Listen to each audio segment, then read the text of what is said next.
The committee will come to order. Welcome and thank you for joining us today for this hearing entitled Exploring State Options in SNAP. After brief opening remarks, members will receive testimony from our witnesses today and the hearing will be open to questions. In consultation with the ranking member and pursuant to Rule 11E, I want to make members of the subcommittee aware that members of the full committee may join us here today. Good morning and welcome to this morning's hearing on examining state options in the Supplemental Nutrition Assistance Program known as SNAP. Thank you to our witnesses for being here today and for sharing their expertise on this very important topic.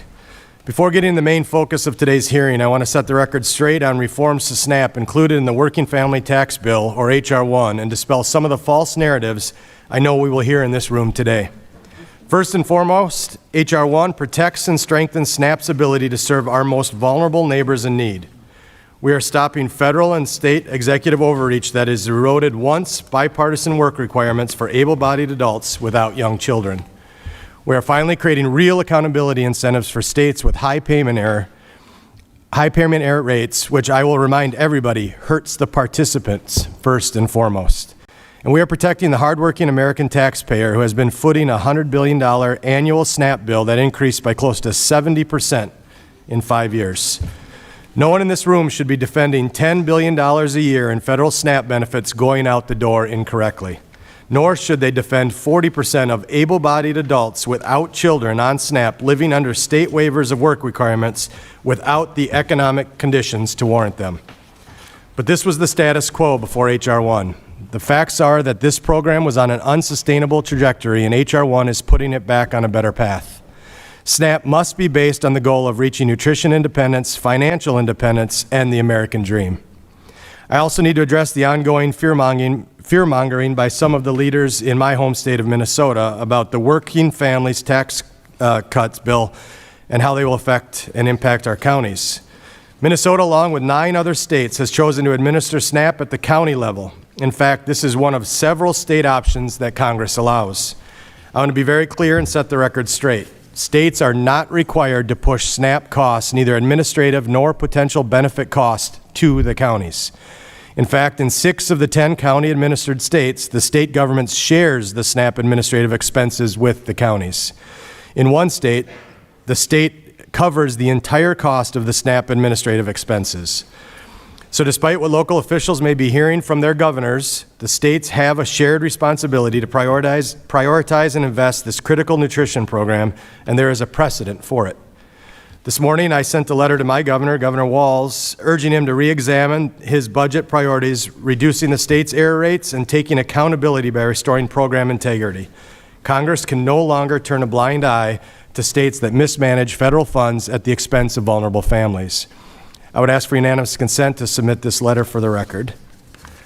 I hope Governor Walz will work with me and other local officials to ensure Minnesota meets the intent of H.R. 1's historic reforms. But the primary topic before us today is much larger and far-reaching. While SNAP is a federal program, there are numerous state options, allowing states some flexibilities in operating their programs. As states implement the program changes included in H.R. 1, they will need to adapt and re-examine the SNAP options they have adopted to date. It's also important for us as legislators to regularly review the SNAP options currently allowable under federal law to know if changes or new flexibilities are warranted. I know some of our witnesses today will speak specifically to that. State options in SNAP are large in scope, impacting eligibility criteria, benefit levels, and even in what counties federal work requirements are in effect. It may come as a surprise to people that SNAP gross income and asset limits set in federal law are not actually the law in 44 states. This is something we need to address in this body. Now more than ever, states will need to carefully examine each state option, knowing how it will impact staffing, program costs, and most importantly, error rates. I look forward to learning more from each of our witnesses today about how states and counties are utilizing these program flexibilities, the impacts they have on administration and participation, and what things we should be thinking about as we look forward to the future of SNAP. Ms. Green, Mrs. Bivens, and Ms. Schmidt, thank you again for being here today. I understand Ms. Green and Ms. Schmidt have never testified before to Congress. We look forward to hearing from you today.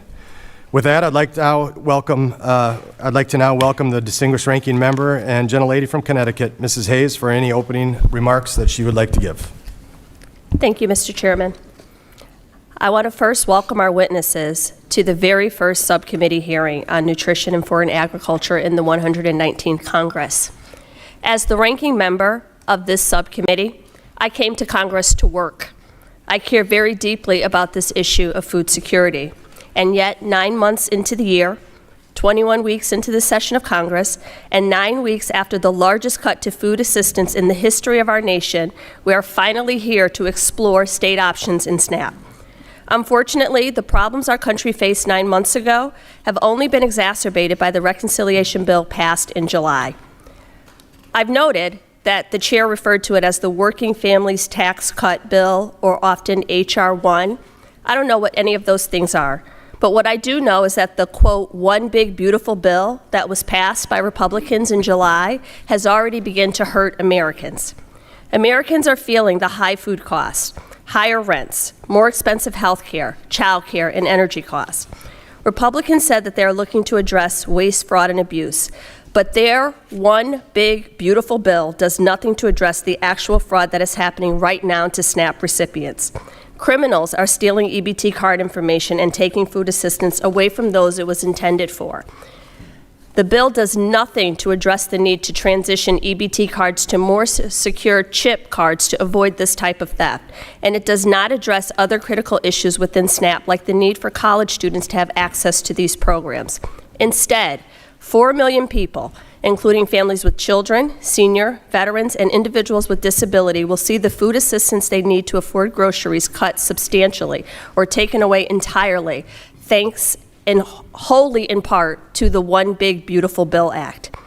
I do not know if Republicans really understand that SNAP is county administered in 10 states and that most of those counties pay for some of all of the SNAP administrative costs for their states, which means that counties and states from Wisconsin to North Carolina will be struck by a massive bill starting next year that will have to get passed on to the taxpayers. Democrats want to address these issues. This bill does not do that. The issues that this bill is going to create are worse than and will only worsen and cannot be overstated. I hope we can try to find some real solutions to get out of this mess that has been made by the, quote, one big beautiful bill, and support states in their capacity to getting food to hungry Americans. State options are a critical way for states to tailor SNAP to their unique needs and the needs of the people they serve. I am concerned that SNAP eligibility and accessibility, now that states carry an enormous burden of the administrative and benefits costs shifts, will create additional burdens for individuals. Broad-based categorical eligibility, for example, is a state option that 45 states and territories, red states and blue states alike, use to ease SNAP benefit cliffs. It allows participants who get a slight raise at work or pick up an extra shift to continue to receive food assistance instead of getting kicked off of the program entirely and left with less money than before. It also allows SNAP households to save more than $3,000, the standard asset limit for SNAP, which is not even enough to cover first and last month's rent for most families in any part of this country. But because of the One Big Beautiful Bill Act, states might be forced to opt out, kicking working families off of the much-needed supports they need. And by helping this critical state option, kicking working families help by this critical state option off SNAP to pay for the costs pushed onto them.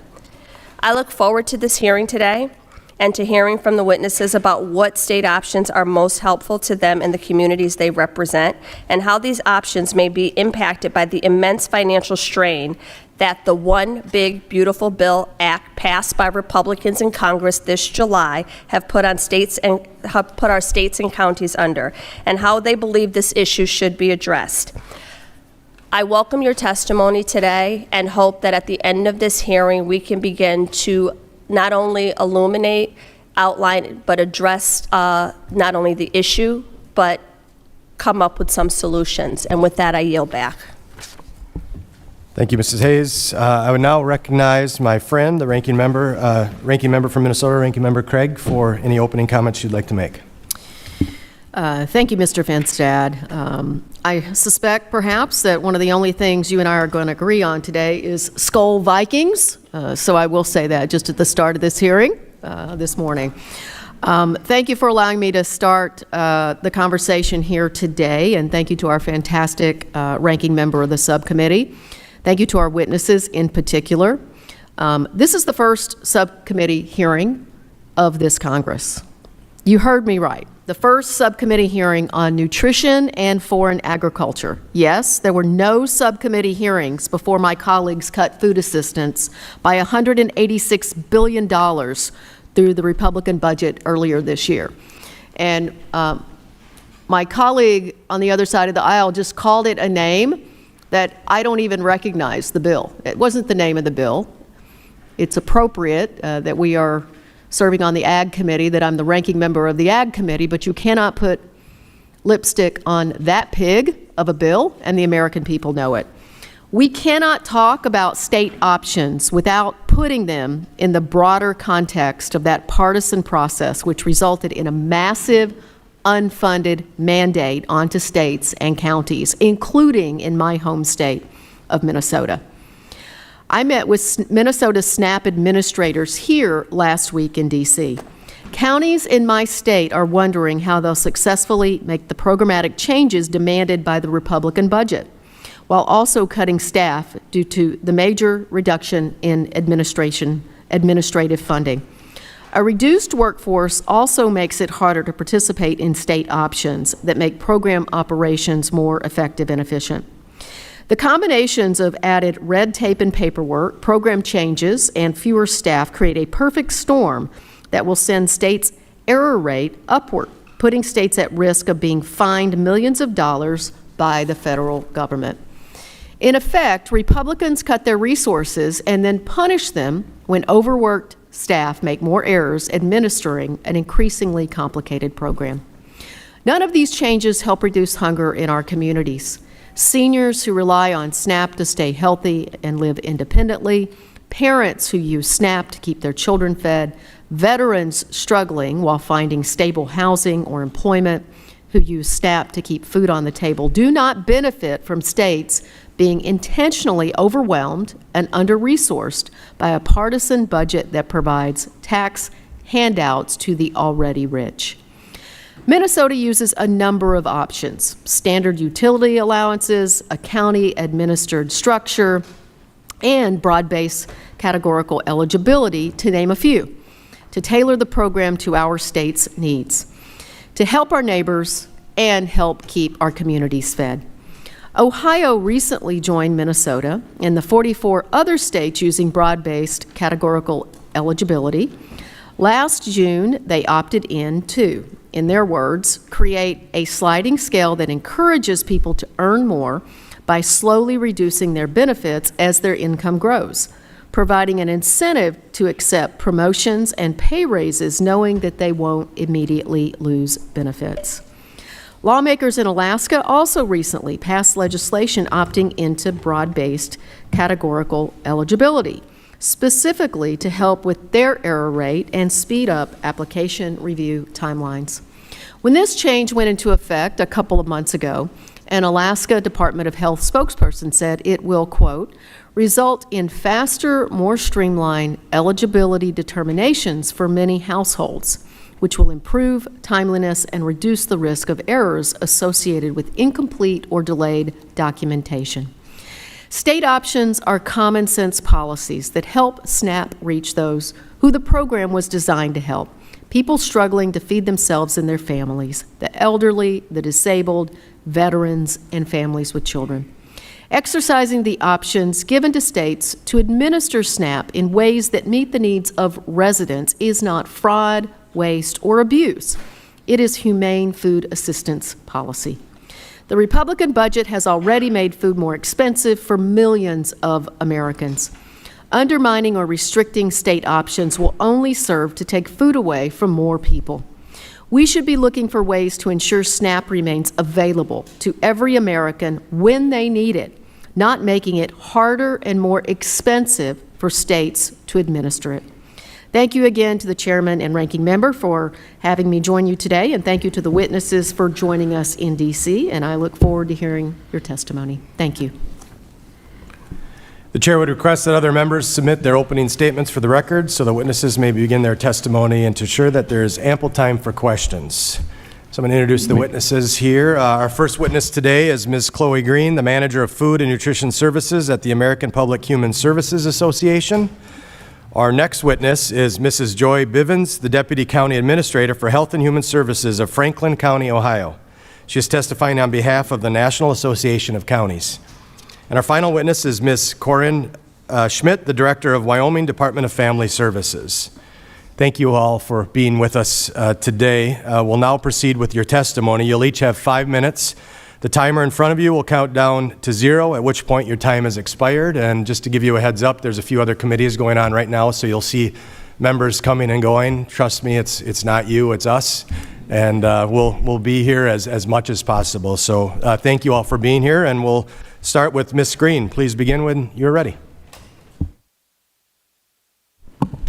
Chairman Finstad, Ranking Member Hayes, and distinguished members of the subcommittee, thank you for the opportunity to testify today on behalf of the American Public Human Services Association and to contribute to this important conversation on SNAP, a vital program serving more than 40 million people in our country each month.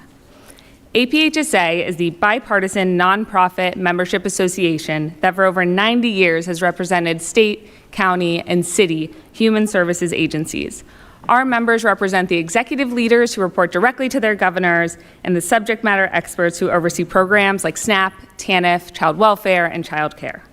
We focus on building common ground and advancing pragmatic solutions that work both for the agencies that deliver the programs and the families who depend on them.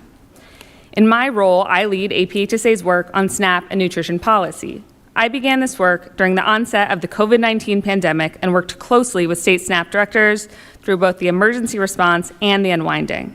From that vantage point, I saw how SNAP can quickly adapt when states are given appropriate flexibilities and how powerful it is to have a strong federal foundation that protects families.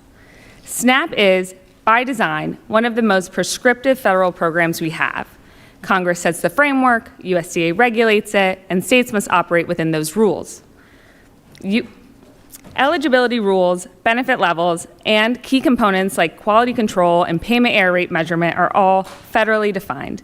This uniformity is one of SNAP's greatest strengths. It guarantees fairness and ensures that families are eligible for the same benefits no matter where they live. At the same time, there are targeted areas where states do have options. These can be related to the application and how it's offered, certification periods and their length, verification and reporting requirements, the use of technology, automation, and staffing, and more. These flexibilities don't change the core rules, but they allow states to tailor how people experience the program and manage it in ways that meet their unique needs. Some options are relatively simple to uptake, like policy options that can be elected in a state plan. Others, like demonstration projects, are more complex, requiring rigorous evaluation, cost neutrality, and USDA approval. As an example, I'll use eligibility and benefit calculation because this illustrates both how prescriptive SNAP is and how flexibilities can operate. By federal law, every household must pass a gross income test, generally set at 130% of the federal poverty level, and then, after allowable deductions, such as housing, childcare, or medical costs, must also pass a net income below 100% of poverty. They must also fall under federal asset limits of $3,000 for most households or $4,500 for a household who has someone who's elderly or disabled. States must apply these thresholds uniformly, and they must provide the full federal benefit for every household that qualifies. What broad-based categorical eligibility, or BBCE, allows is for a state to raise that initial gross income threshold up to 200% of poverty and ease or remove the asset test. But it does not waive the federal net income requirement. Every household must still meet that final test before receiving a benefit. Flexibilities like BBCE can help families access needed benefits. It can be especially important for families with high living expenses and to help reduce churn, where families briefly lose and then regain eligibility. It also supports the successful transition off the program by allowing families to build savings. BBCE can increase error rates and caseloads, but it also reduces burden and staffing needs for agencies. When states consider whether to use flexibilities like this, they weigh customer service, staffing capacity, available funding, and performance outcomes alongside direction for their governors and legislatures. Under the recently passed budget reconciliation bill, states will face increased matching requirements and financial penalties for error rates, creating new and complex considerations for them to weigh. Based on what we hear from our members, APHSA offers 4 recommendations for you to consider. The first is to support innovation and consider new flexibilities. Second is to make proven flexibilities permanent state options. Third, to balance accountability with flexibility. And fourth, to continue to engage directly with state and local leaders, like my fellow witnesses today, as we work to meet our shared goals. In closing, SNAP's strength lies in its strong federal framework paired with targeted state options to allow for innovation. By sustaining that balance, Congress can ensure SNAP continues to reduce hunger, improve nutrition, and strengthen families across our nation. Thank you again for your commitment to this vital program and for the opportunity to testify. I look forward to your questions. Thank you, Ms. Green. With 4 seconds to spare, good job. I would like to now welcome Mrs. Bivens. Please begin when you're ready. Good morning, and thank you, Chair Finstead, Ranking Member Hayes, and members of the subcommittee. Thank you for the opportunity to share today on the county perspective. My name is Joy Bivens, and I am the Deputy County Administrator for Health and Human Services in Franklin County, Ohio. Today, I'm here on behalf of the National Association of Counties, where I serve as Vice Chair of the Human Services Education Committee. In 10 states, counties administer the Supplemental Nutrition Assistance Program, determining eligibility, processing applications, and recertifications, and working closely with state and federal partners. In Franklin County, we serve more than 183,000 SNAP recipients, most of whom are children or older adults. Today, I'm here to share the county role in administering SNAP and to share recommendations for how we can work together to strengthen administration, maintain integrity, and improve outcomes. First, stable federal support and practical flexibility are essential to effective SNAP delivery. County-specific responsibilities vary by state law and by the design of state technology systems and policies. Where states permit counties greater operational flexibilities, counties have deployed innovation and improved outcomes. In 9 of the 10 county administered states, counties must partially or fully cover non-federal and administrative match. The One Big Beautiful Bill Act reduces the federal share of the match from 50% to 25%, beginning in fiscal year 27. In Franklin County, that would shift require approximately $7.5 million in additional local spending annually to maintain current service levels. This shift arrives as counties across the country face outdated technology, staffing challenges, and increasing pressure to improve timeliness and reduce payment errors. With stable funding and operational flexibility, counties can continue to deliver timely service without shifting unsustainable burdens on local taxpayers. Funding and flexibility are critical.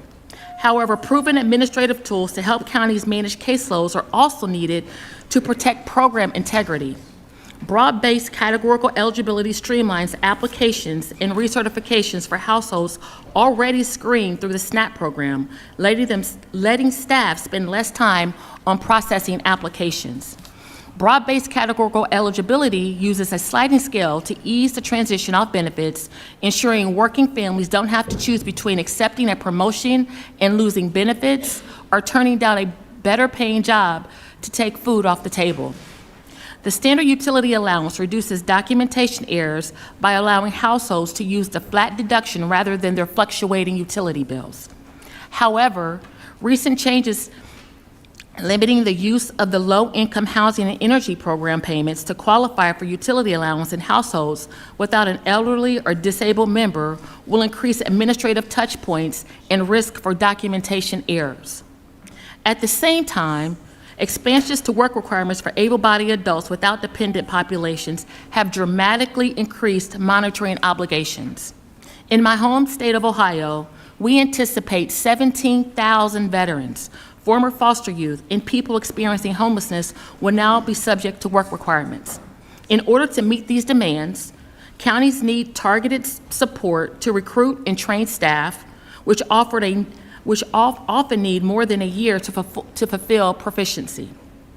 Alongside funding and administrative tools, counties also need policies that recognize local economic conditions and support participants as they enter the workforce. Counties rely on discretionary exemptions for ABOTs to mitigate churn for individuals facing temporary barriers such as homelessness or irregular work hours. Additionally, 8 out of the 10 county-administered states used ABOT time limit waivers for fiscal year 2025. Narrowing time limit waivers strictly to areas with unemployment above 10% removes flexibilities from communities facing underemployment, seasonal jobs, and changing markets. Counties believe that having the flexibility to use the indicators of insufficient jobs, not only the unemployment rate, will ensure that time limit policy fits real-world outcomes. At the same time, counties recognize that keeping individuals connected to food assistance is only part of the solution. Long-term stability comes when residents are able to move into steady, good-paying jobs. This is where SNAP employment and training in ENT plays a vital role.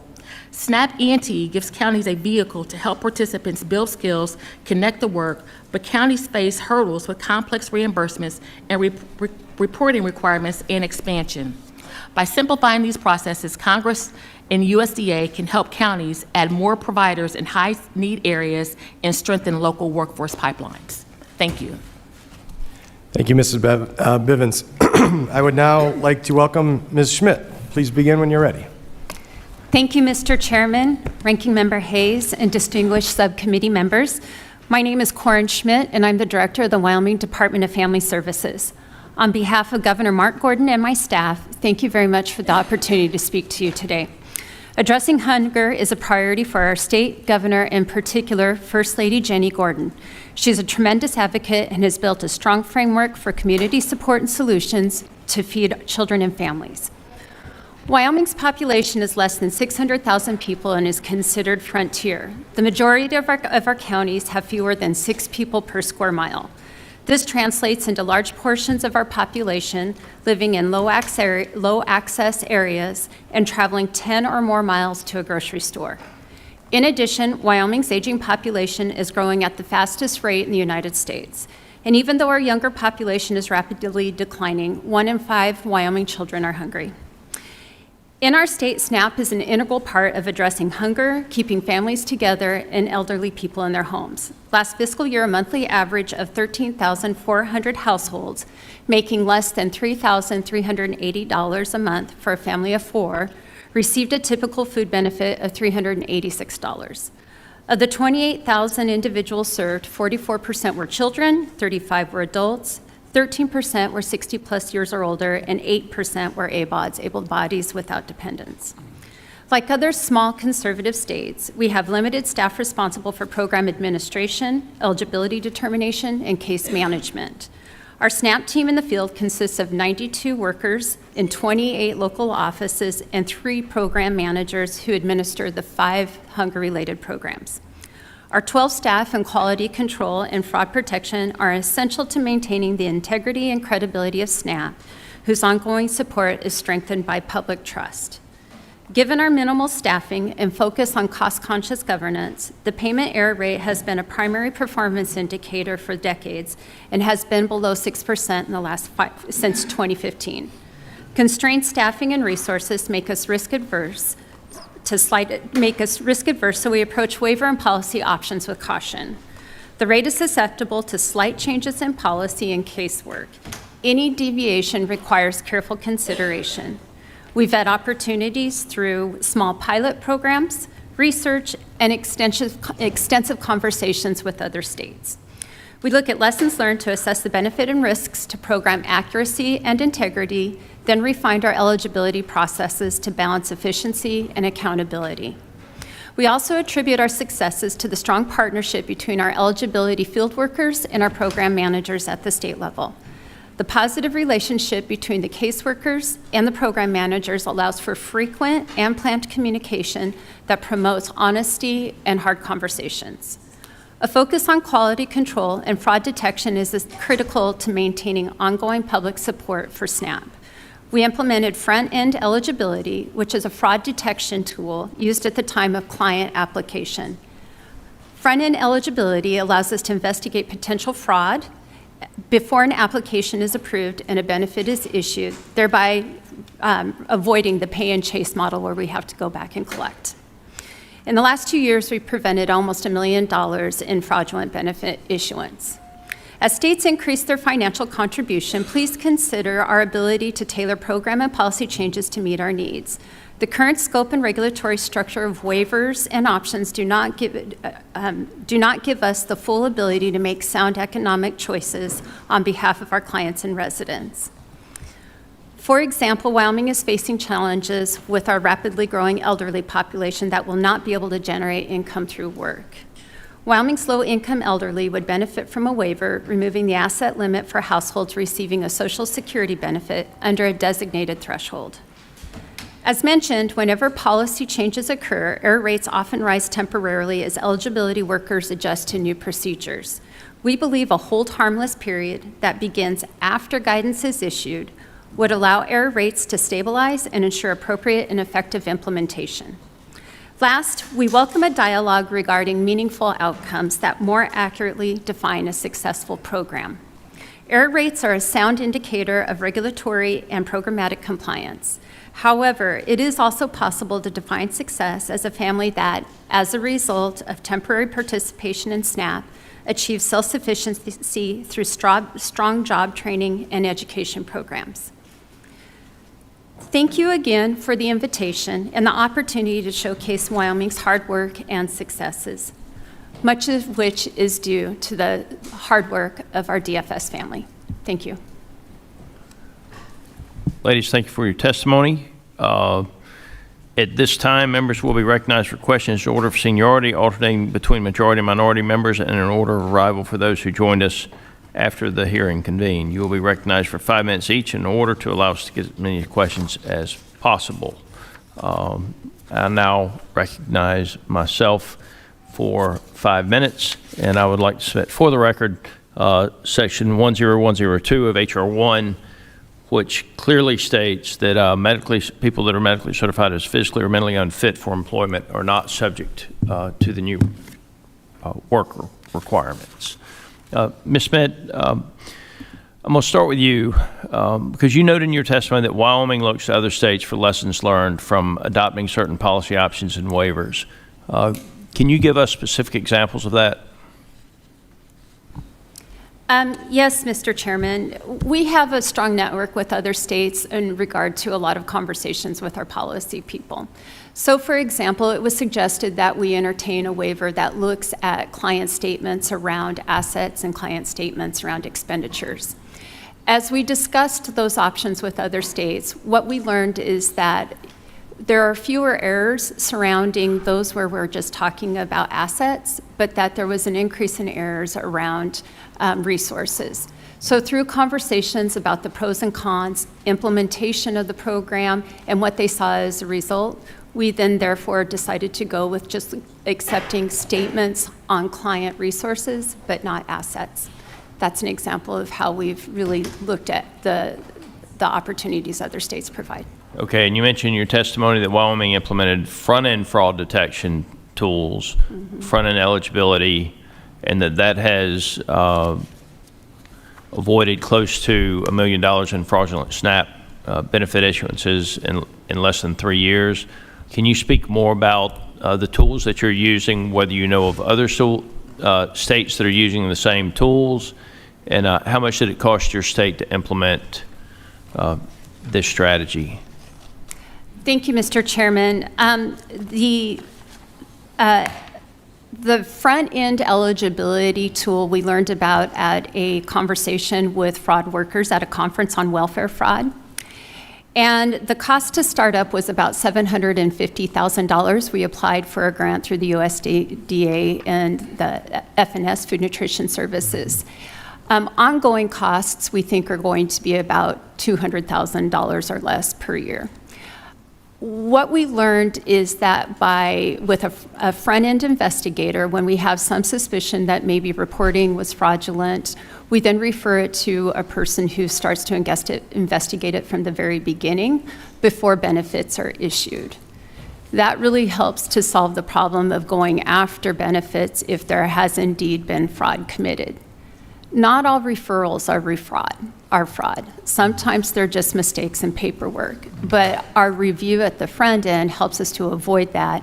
And then if the person is eligible and has met all of the requirements, then they can go forward with the application. So other than cost, did you have any barriers to adopting this strategy? Mr. Chairman, some of the barriers were just uptake, we had to hire a few investigators on the front end.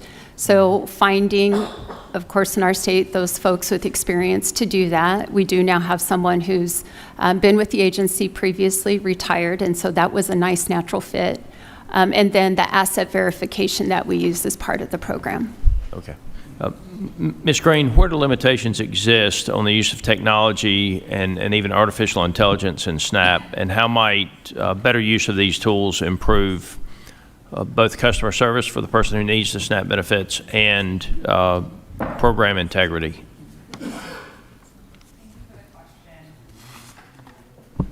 Thank you for the question. So our members that we've been hearing for years have a strong interest in better utilizing technology and automation to support their program administration, both to help streamline their work and so that really they can be making sure they're spending the most time on the cases that need it the most and streamlining cases that are more straightforward and simple.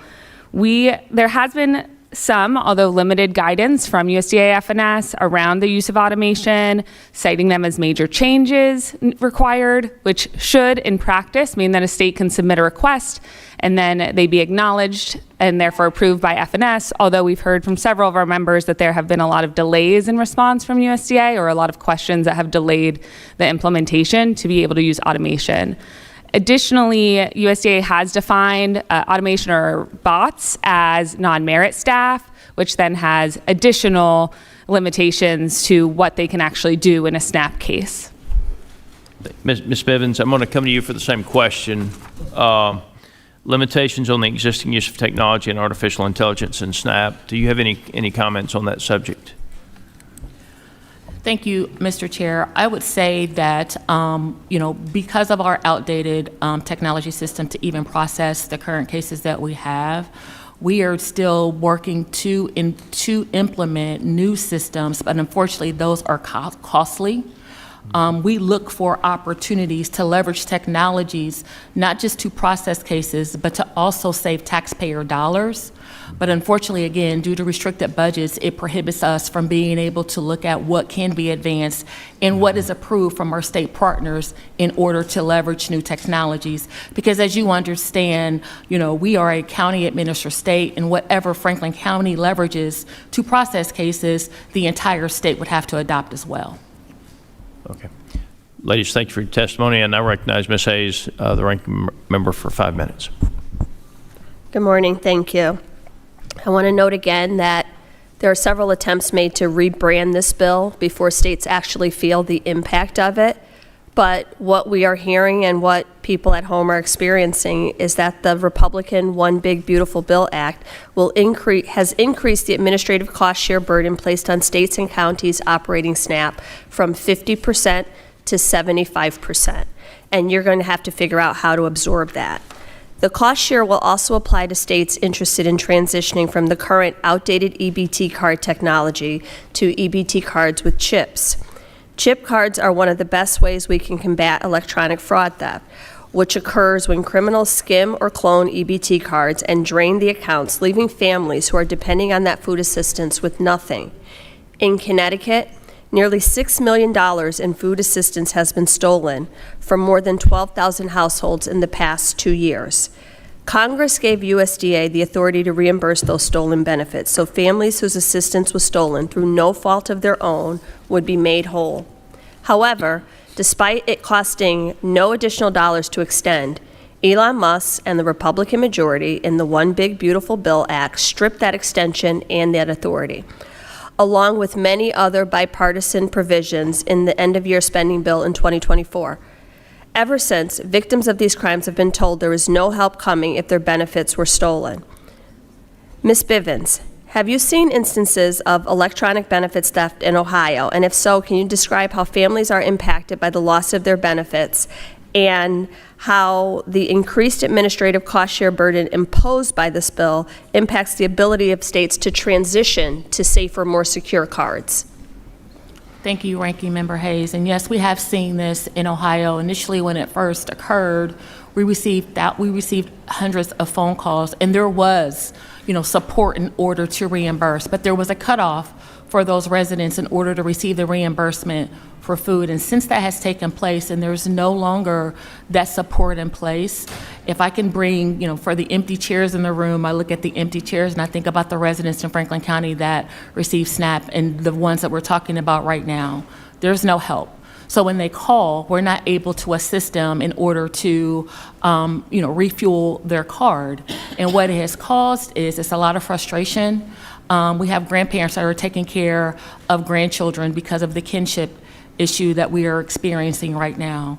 We have folks that are working that are underemployed that rely on their SNAP benefits so they can put food on the table. And when that EBT card is skimmed to no fault of their own, there is no relief that we are able to provide in order to assist them, other than they have to wait until the following month in order to receive their benefit. And so what has caused in Franklin County are more phone calls, more frustrated residents who are just trying to live and thrive every day. Thank you. I've received similar calls in my office, and we went through all of the channels through state agencies, and the response was to have people reach out to local food banks, which their shelves are depleted because they lack the resources and are having to service more people. Ms. Schmidt, I heard you talk about the personnel and the people who actually help administer and educate people about these programs.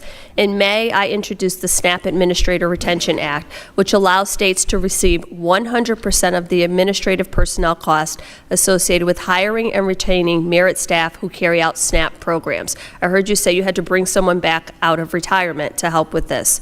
Ms. Bivens, as the Deputy County Administrator, what would be some of the benefits of the federal government handling 100% of the administrative personnel costs so that these benefits can get out securely and effectively? I'm sorry, can you repeat your question? What would be the benefit of the federal government absorbing 100% of the administrative costs? The benefit would be, it would release financial support in counties. We can leverage the dollars that we're assisting currently right now through workforce contracts, through supporting our nonprofits in order to, connect folks who are receiving SNAP to more qualified programs. Currently, right now, as it stands, because there is a cost share, the dollars that are being leveraged in order to pay for the SNAP program, and even if it increases, what it will cause is, it will cause a decrease in our contractual services, meaning less dollars to our nonprofits to support our most vulnerable, less dollars in our food pantries, less dollars in our workforce programs. And we have high quality workforce programs currently in Franklin County where folks are going through trade. Ms. Bivens, I'm sorry, thank you. My time has expired. I don't sorry. mean to cut you off, but I have to get in before I end that the CBO estimates that 4 million individuals will be cut off SNAP as a result of the One Big Beautiful Bill Act that was passed in Congress. With that, I yield back. Chair now recognizes Mr. Mann from Kansas for 5 minutes. Thank you, Mr. Chairman. Thank you all for being here this morning. Thanks to Chairman Finstead for hosting today's hearing.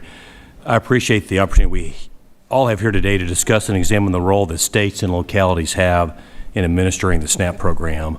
The Farm Bill nutrition title accounts for an estimated 81% of Farm Bill spending in 2024, which makes it vital that this Congress actively conducts oversight and ensures the program is operating effectively.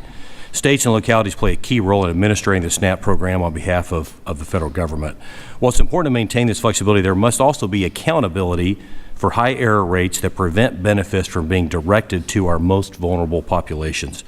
I believe that everybody in this room shares the same goal, ensuring that SNAP benefits reach those who truly need them. If there are ways to make improvements to how states and localities are administering this program and ways to root out waste, fraud, and abuse, we should pursue these solutions and ensure that they are implemented effectively as Congress intended. I just have a handful of questions, and again, I appreciate all three of y'all being here this morning.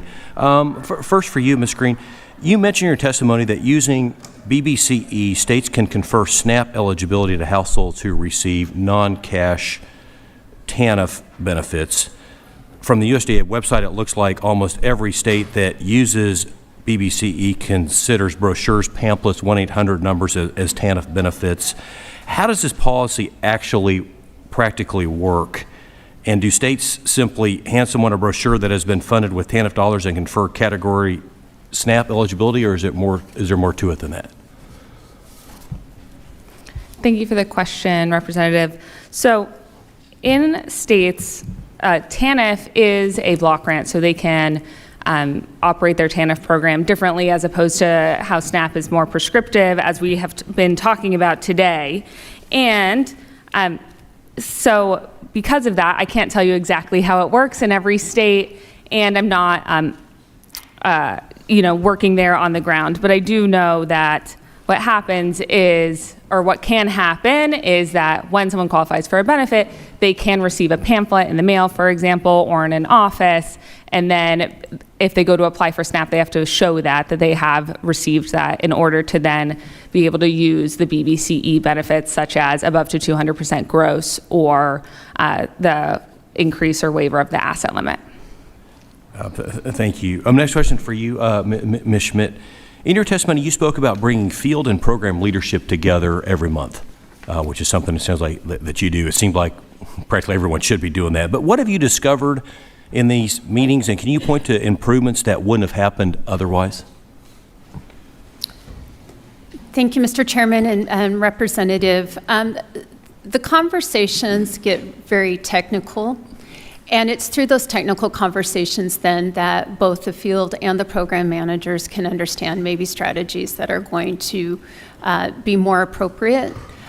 I think the relationship is important in that program managers don't assume through the regulatory scheme what they know is to be true. And also, I think from the field perspective, that not everything that is suggested to them is because we're being mean. So the relationship between the two, I think, really create the opportunity for brainstorming and very on-the-ground issues. So in a given community, if we see something that's popping up, it's kind of a heads up to the rest of the state and to leadership to start looking at it, and then strategies develop as a result. I agree. Thank you. And last question for you, Ms. Green, back on you. In your testimony, you mentioned how Congress should support innovation if states are asked for funding to adopt automation and AI. How do you ensure that these investments actually reduce fraud and improve accuracy and efficiency instead of just sending a blank check? Thank you for the question. I think, of course, and when I talk to members, it's always front and center that accuracy is essential to the program, and that there needs to be ongoing partnership with people like partners at the USDA to ensure that that's happening.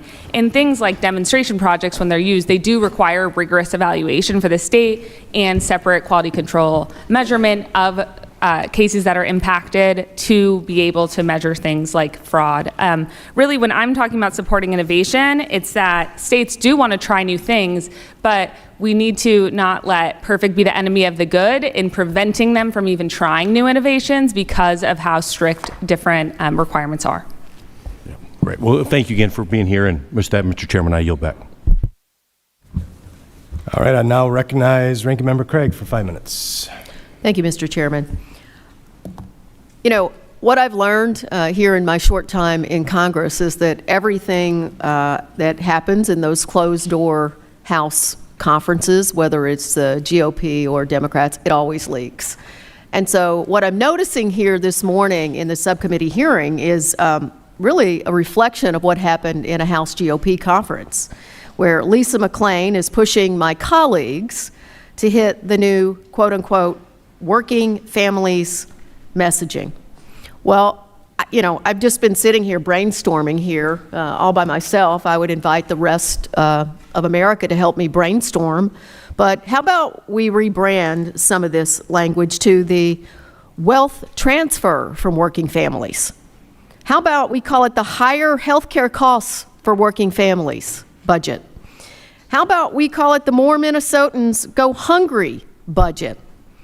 If we're going to rebrand the big ugly bill because they don't like the polling of Americans, every single one of us has a responsibility to make sure that every American knows what's actually in this bill. And what it is the largest transfer of wealth from working families in our country to the top 10% in our nation. And we cannot let anybody forget that fact, no matter how hard they try to rebrand.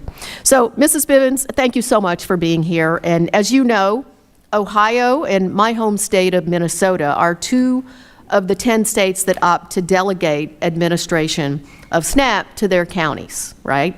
Administration to the counties. Could you tell us a little about the benefits of running a county-administered SNAP program?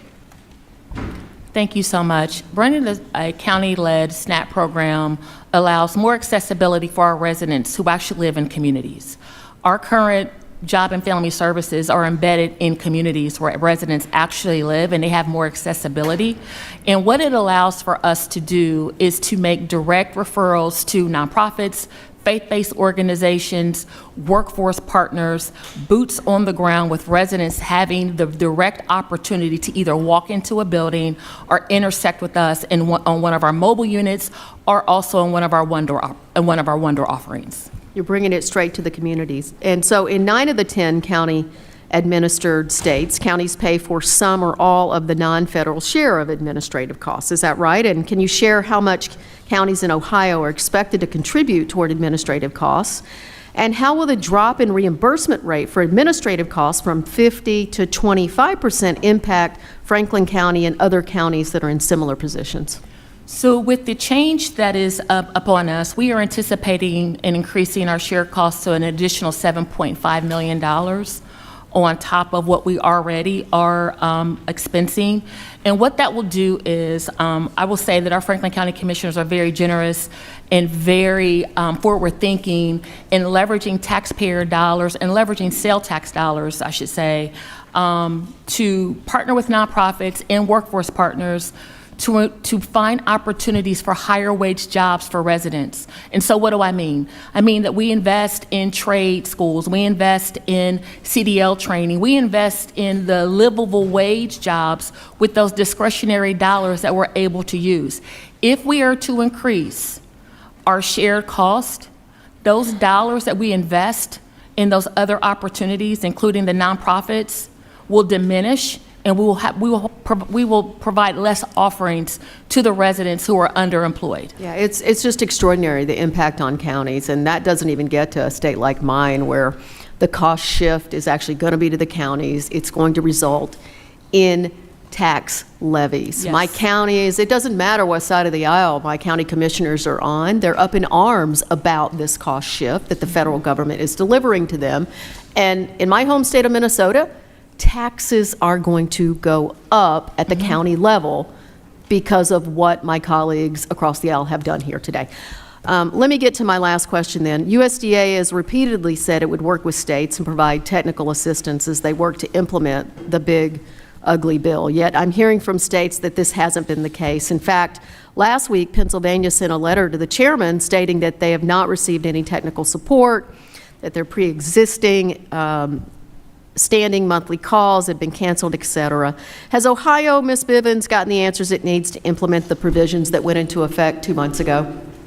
I did speak to our Job and Family Services director prior to coming. They've had little contact in that regard. Unfortunately, we are still trying to understand the rules and implications of what is ahead of us. Thank you for being here, and Mr. Chair, I yield back. Thank you. I now recognize myself for 5 minutes. Ms. Schmidt, you note in your testimony that you only have 12 staff members in your SNAP Quality Control and Fraud Protection Unit. I often hear that staffing shortages prevent states from reducing their error rates. How has Wyoming managed to keep its error rate below 6% for 10 years with conservative staffing levels?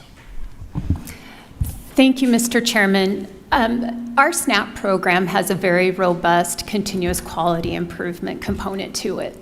And so we are in this cycle of continuous quality improvement, which then allows us to efficiently use our QC fraud staff at their most. So it starts with robust data collection through our quality control program, in addition to the conversations that we have regularly with our field and our leadership. Based on all of that, we have a thorough understanding of what's happening with our program at any given time. We can see trends, we can look for problem spots, which then allows us through our quality control process to be able to identify what it is, the rate, the error rate, and then make the adjustments. So basically, we're efficient. Because we have a pretty consistent process to how we review our quality control information, it helps us then to identify fraud easier and then make the referrals as necessary. Also, the front-end eligibility component has really helped us along the lines with a limited staff. Thank you for that. Mrs. Bivens, going down this road a little bit about specifically around the 10 states that administer the SNAP program at the county level, do you think it's fair that decisions made by governors and state legislatures that increase the cost of SNAP, such as seeking work requirement waivers and expanding SNAP via BBCE, are forced on counties and they are expected to foot the bill? And so if I can answer, Mr. Chairman, if I can answer it this way, I think that what we are ultimately dealing with are folks who are underemployed. SNAP is a tool, is an anti-hunger program, and unfortunately, folks are not making enough, and the cost of living has increased, housing has increased, and these costs are not incurred by the individuals who are impoverished. It's incurred by living. It's just this is where we're at in society. And so when asked if it's fair, I don't know if I can answer that, but I would say I don't think it's fair for rules to be implemented to individuals who are just trying to live every day, particularly children and senior citizens. So just to be crystal clear, though, the governors and the state legislatures of these states are making the decisions to seek the waivers, but the counties then foot the bill to administer the programs. And so I think collectively together that governors and counties need to work together in figuring out what is appropriate in order to ensure that large portions of our populations are thriving in our community. Yeah, so thank you for that. And I'll just make it crystal clear, in Minnesota, that's not happening. The counties are not having a seat at the table. Specifically, when it comes to the waivers, they're always on the receiving end of the administrative costs, and they get what they get. Ms. Bevins, another question. As you know, if states are able to get their error rate below 6%, the benefit cost share would be $0. So given that all but one of the county administered SNAP states, including my home state of Minnesota, have payment error rates above 6%, how is NACO working with counties to get error rates down? So we are working together with NACO. We have standing meetings similar to my colleague to the left. We have similar meetings where we can cross and share ideas on what is working and what is not working in our areas. The error rates are, as you know, for multiple reasons. It could be, user error, or it could also be, unfortunately, on a client error, not understanding what to submit or when to submit.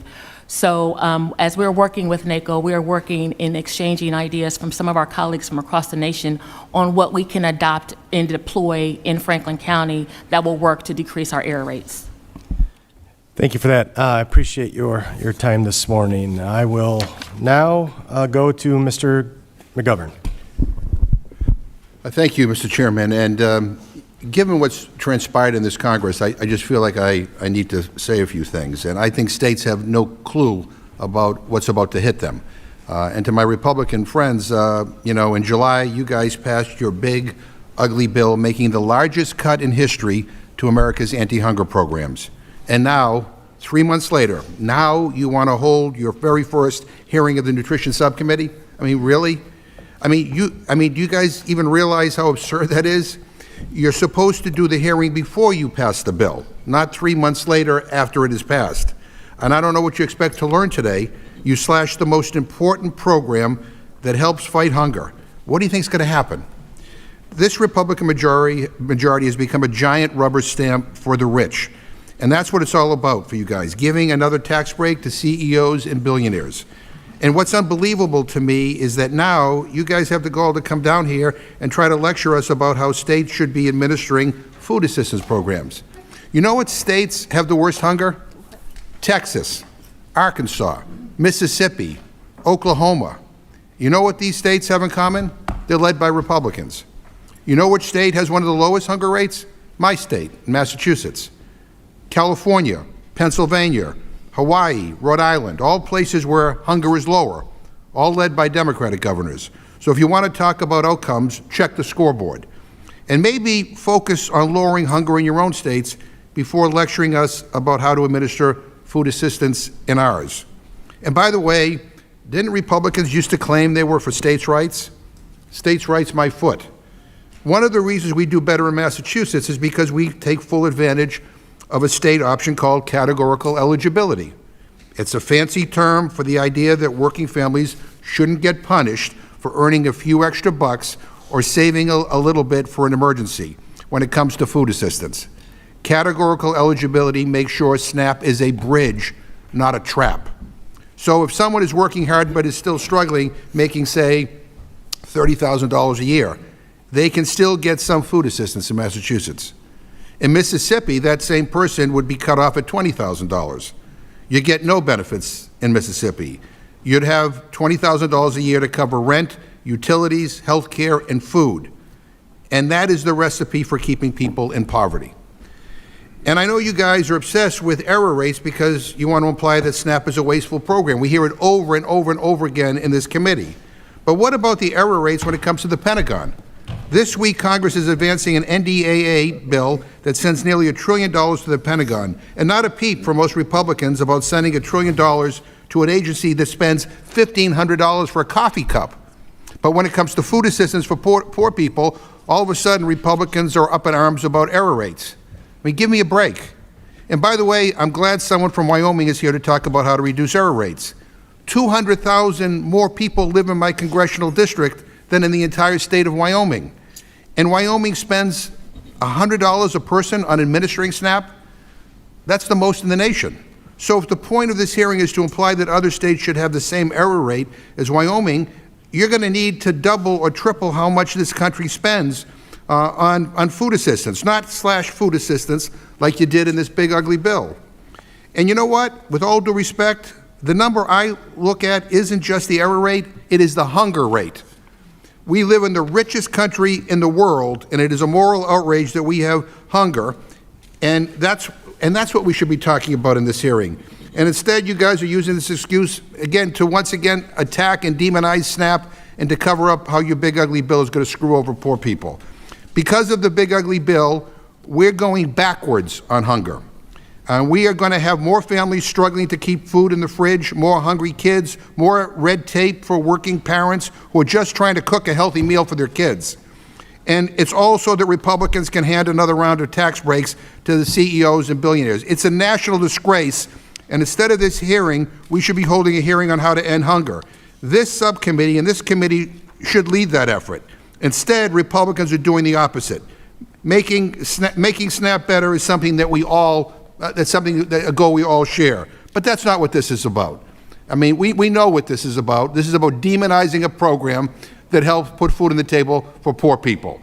And quite frankly, the idea that we are not tackling the hunger issue, that we are making it worse, I think is a disgrace. And I thank the witnesses for being here, but I had to say for the record what really is going on here. And it's not about the integrity of the program. It's about cutting people off the program. I yield back. And now recognize the gentleman from Oklahoma, Mr. Lucas, for 5 minutes. Thank you, Mr. Chairman, and thank you to our witnesses for testifying today.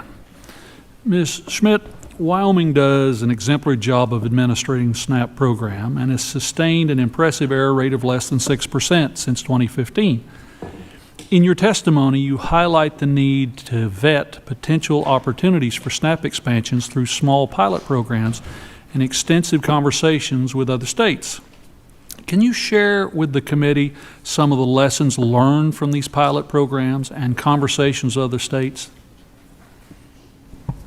Thank you, Mr. Chairman. Representative, an example that I could give you is the on-demand interview waiver, and that is a waiver that we were just recently awarded. So as we were applying for this waiver, we did extensive review of the applications that were submitted by other states. And from there, then, we picked a handful of states that seemed to resemble and have experiences maybe similar to ours. We then started to reach out to those states and ask the questions about pre- and post-implementation.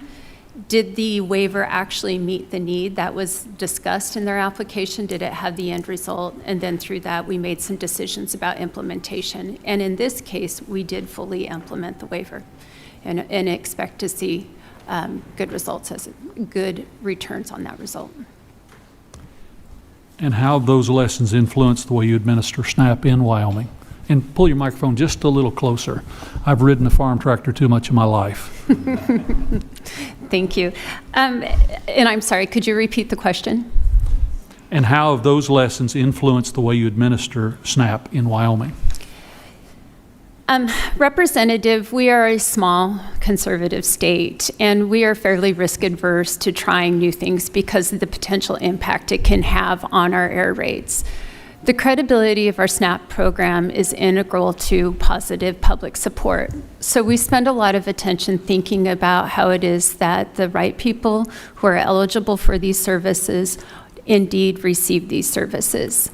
So it's a combination of wanting families, elderly people to have those services, in addition to recognizing that the eligibility process, the quality control process, and the fraud process are a big part of that. So that is what we look at when we look at options and waivers. And then that really does direct a lot of the decision-making from there on out. Sometimes we choose to move forward with a pilot and look at it as an option. Other times we've decided it doesn't work very well, and then we rescind the project. Continuing with your testimony, and you mentioned this before, so let's expand on it. Your testimony indicates that due to limited staff, Wyoming tends to be more risk averse. You've noted that in changing the program. Can you walk us through the different factors your state considers before adopting a state policy option in SNAP, especially as it pertains to staffing and error rates? Mr. Chairman, Representative, the very steps are actually part of our quality control process, and we're always understanding where our deficits are. Through the information that we gather, the data that we gather, we always see where maybe we need to shore up. And then we wait for opportunities that to come by, whether it's options, whether it's lessons learned from other states that maybe we could adopt to address that deficit. I think the foundation is that we always recognize what's happening within our program, and that is because we are small, and that is because we have a small staff. The conversations are a little bit easier had, and we have opportunities to connect more. As part of that, then, we look to the other states as we see options come through, and if it feels like it's going to be something that's going to help us address the deficit, then that's when we start to walk into it. So from the very get-go, we may disregard options that are available to us because we know that that's not going to be something that we can feasibly do while keeping an eye on our error rate and also understanding the sheer limitations of the number of staff. There's only so much our staff can do. Mr. Chairman, before I yield back, I'd simply like to note I appreciate the Director from Wyoming because being able to demonstrate projects and test changes before implementing is how you ensure a well-run program, the way it should be. With that, I yield back. Thank you. I now recognize the gentlewoman from North Carolina, Ms. Adams. Thank you very much, Mr. Chairman, and thank you all for being here. SNAP payment error rates refer to the percentage of benefit payments that are issued incorrectly, whether it's overpayments, whether underpayments, or administrative errors. And a 10% error rate actually means that the program is getting it right 90% of the time, reflecting a relatively strong track record in administering benefits accurately. But this one big ugly bill made it so that states with 10% error rates face extremely high cost share penalties. That said, I still have critical questions that remain unanswered. For example, what happens if a state cannot afford its new required share of SNAP benefit costs under the recent law? This was a key concern that I raised in July, in a July 1st letter, but we have yet to receive clarity on the potential consequences or the solutions. Meanwhile, grocery prices continue to rise, putting increasing strain on families who are already living paycheck to paycheck, despite a White House commitment from day one to address these rising costs. Republicans have instead chosen to cut SNAP benefits, and I want to say significantly so. These cuts will reduce the amount families will have to spend on groceries, and that's going to make it harder to afford basic necessities. Reduced benefits mean less spending at SNAP retailers, which negatively affects farmers and food distributors and local economies, especially in rural areas and small towns. Mr. Chair, I ask for unanimous consent to submit my July letter into the record. Like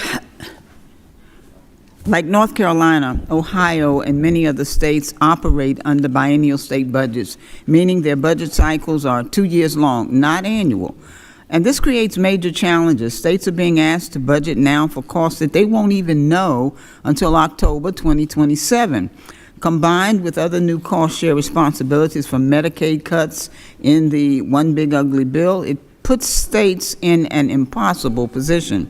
You know, I've served for 20 years in the North Carolina House, and I know firsthand that states cannot afford budget cuts under these conditions, and they simply can't afford these new burdens.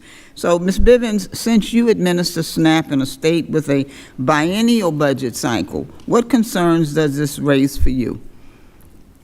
Thank you so much. As it states today, if we were to impose our error rates, we will be paying $300 million. Wow. We are working currently right now, of course. Our error rate has gone down, and we work closely with our state partners in trying to innovate. But the burden would be critical. It would debilitate our human services branch in order to assist our residents. So Ms. Green, what feedback have you heard from these states regarding budgeting for these new cost shares and uncertain future costs? Thank you for the question. Throughout the past several months when this was being discussed, and then since it's been passed, we have heard significant concerns from our members across the country about their ability to, for their states to be able to fill the shifts that have been shifted to them for costs on SNAP. Of course, that includes both the administrative shift as well as the potential for paying part of the benefit, which states have never had to do before. I do also want to say, because you've been talking about payment error rates, that fiscal year 26 starts in less than 30 days, and that could define up to the first 2 years of a state's cost share. And states are still working on and waiting for the rest of the guidance from USDA to be able to implement the changes, which could impact their error rates as well. Thank you very much. Mr. Chairman, I did ask to have my letter submitted. Okay, great. Thank you. And I'm going to yield my time to Ms. Hayes. Thank you for the time. I just asked for unanimous consent to introduce a Wyoming Public Radio transcript article into the record. The article is entitled, quote, "Here's what changes to SNAP mean for Wyoming," end quote. And in it, Korin, who is the senior administrator for the Department of Family Services, is quoted as saying, "We either get the money or the SNAP program goes away," end quote. So even in Wyoming, there's concern about the lack of federal resources coming to the state in order to continue these programs and administer them. Thank you. With that, I yield back. I ask for unanimous consent. Without objection. Thank you. All right, we'll go to the gentlewoman from Illinois, Representative Miller. Thank you, Mr. Chairman, for hosting this hearing and for providing the much-needed oversight of SNAP. As a mom, grandma, and farmer, I know how important food security is to all hardworking families. But I'm concerned about how liberal policies have damaged SNAP, all at the expense of the honest Americans and all at the expense of my constituents in Illinois. For example, when states allow illegal aliens to join SNAP to essentially steal money from the American people, that is a major abuse of the program, and one, thankfully, that will soon end. I worked with this committee to make sure that language was included in reconciliation that would remove unlawful, illegal aliens from SNAP. But this is only one small step in the right direction. Overall, the abuse is staggering. Since 2022, more than $21 million in benefits have been stolen from Illinois families. Illinois has one of the highest error rates in the country. This is a failure due to poor state management. SNAP was also designed to be a nutrition program, not a junk food subsidy. That means Congress must ask, how do we ensure SNAP dollars are safeguarded for American families, not stolen and abused by radical state governors or spent on junk food? Ms. Schmidt, Wyoming has a reputation for tight accountability in the SNAP program. From your experience running a state agency, what role should Congress play in ensuring that states are held accountable so families don't pay the price for mismanagement? Mr. Chairman, Representative, thank you for the question. The eligibility, as you mentioned, is established by the feds in the federal government, and then the states then enforce those.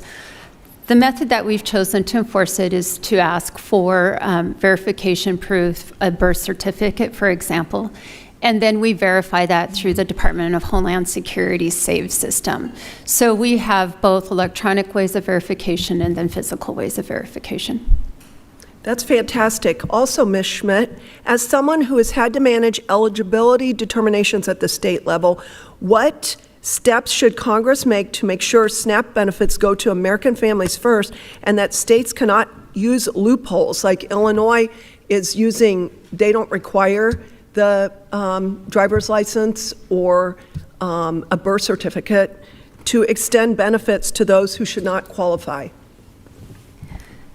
Mr. Chairman and Representative, you know, in part of my written testimony, I made a comment about how every state has to make the decisions based on its constituency. And Wyoming makes a lot of our decisions based on what it is that will be supported both through our public and through our leadership. And so as we think about what it is that we would need then in order to make sure that we are performing the best, one of the big requests would be is consistent information coming from our partners at FNS and the USDA. And I think that consistency in terms of conversations across all states helps anyone who's applying for SNAP to know what it is that is expected, what they need to verify. And then as people move, as they do from state to state, then they have a greater chance of being successful in making a sound and legitimate application. So technical assistance, consistent technical assistance across our partners and across our states, I think would be one way that the government could help us. Well, I appreciate that you've been a success story that we can look to. And also, in my remaining time, would you like to respond to Chairman Hayes' comment about the radio program cutting SNAP in your state? Mr. Chairman, thank you. The reality is that there has been a reduction in the administrative support from the federal government. We've talked about that today. We've gone from, in the state, from 50% of the cost to 75% of the cost. Of course, that's going to mean an increase in state general fund, in our case, to support the program. We're on a biennial budget as well. Our legislature will be convening in February to discuss the governor's budget that will be presented to the legislature in late November, early December. And then I see from there a conversation, a very local conversation about the merits of SNAP, who it serves, and what the impact that program has. It makes it now a very local conversation. But at the end, there is still a reality that there will be some responsibility of Wyoming to pick up some of the tab. It's a new day here, and American taxpayer benefits are going to be going to Americans. Thank you. I'll now recognize the gentlewoman from Oregon, Ms. Salinas. Thank you to Chair Finstead and Ranking Member Hayes for convening us, and thank you to our witnesses for being here today. Roughly 740,000 Oregonians, or 1 in 6 residents, rely on SNAP to keep themselves and their families from going hungry, and that includes at least 100,000 just in my district. Nearly 9 in 10 Oregon households that receive SNAP also depend on Medicaid. And we all know that under H.R. 1, the big ugly bill, my Republican colleagues at the direction of President Trump have explicitly targeted these folks. The sweeping cuts to health care and nutrition programs in this legislation will devastate those who are already struggling the most. One of the most harmful aspects of this bill is how it changes the partnership, as we've been talking about today, between states and SNAP. States already face tight budgets, and this legislation forces them to absorb enormous new costs. I know my state of Oregon is facing really tight budgets with the tariffs and the drop in economic activity. The burden could be so great that states may have no choice but to scale back SNAP benefits. And to be frank, I suspect that shifting these costs to states was designed to have exactly that effect. So, Ms. Green, according to state data, Oregon expects to take on about $75 million in new administrative costs each year because the one big ugly bill reduces the federal share of SNAP administrative costs from 50% to 25%. And if the state also fails to meet the bill's strict error rate requirements, that $75 million could be compounded by upwards of $250 million in annual benefit costs. Given these pressures, how likely is it that states, especially those already facing budget shortfalls, will be forced to reduce benefits to balance their budgets? Thank you for the question. Our understanding of the legislation right now is that states have to pay the full benefit amount that a household is eligible for. And therefore, absent any legislative change, states wouldn't be able to, for example, only pay 85% of the benefit to avoid the state share. So because of that, our understanding is that either states have to make up that share or they will not be able to operate a SNAP program. At all? That is our current understanding. Thank you. Do you anticipate that this steep administrative cost share could actually make it harder for states to improve their error rates, which I believe is what we are trying to get at here, since staff reductions or other cuts may actually undermine program integrity? Yes, so what we hear from our members is that reducing payment error rates is not one easy step to be able to do that. It's really a whole of system approach to it. And some of the most important things there are the training of staff, which of course take money, and system changes and upgrades and new resources such as income verification tools. All of these, again, take significant funding. We have seen in the past, for example, actually in Oregon, who was in financial penalty because of having a significantly high error rate for 2 years in a row, has now, they used the option to reinvest half of their penalty amount and have significantly dropped their error rate in the past year, I think because of the breadth of different approaches that they're looking at. And again, being able to use that dedicated funding to improve that.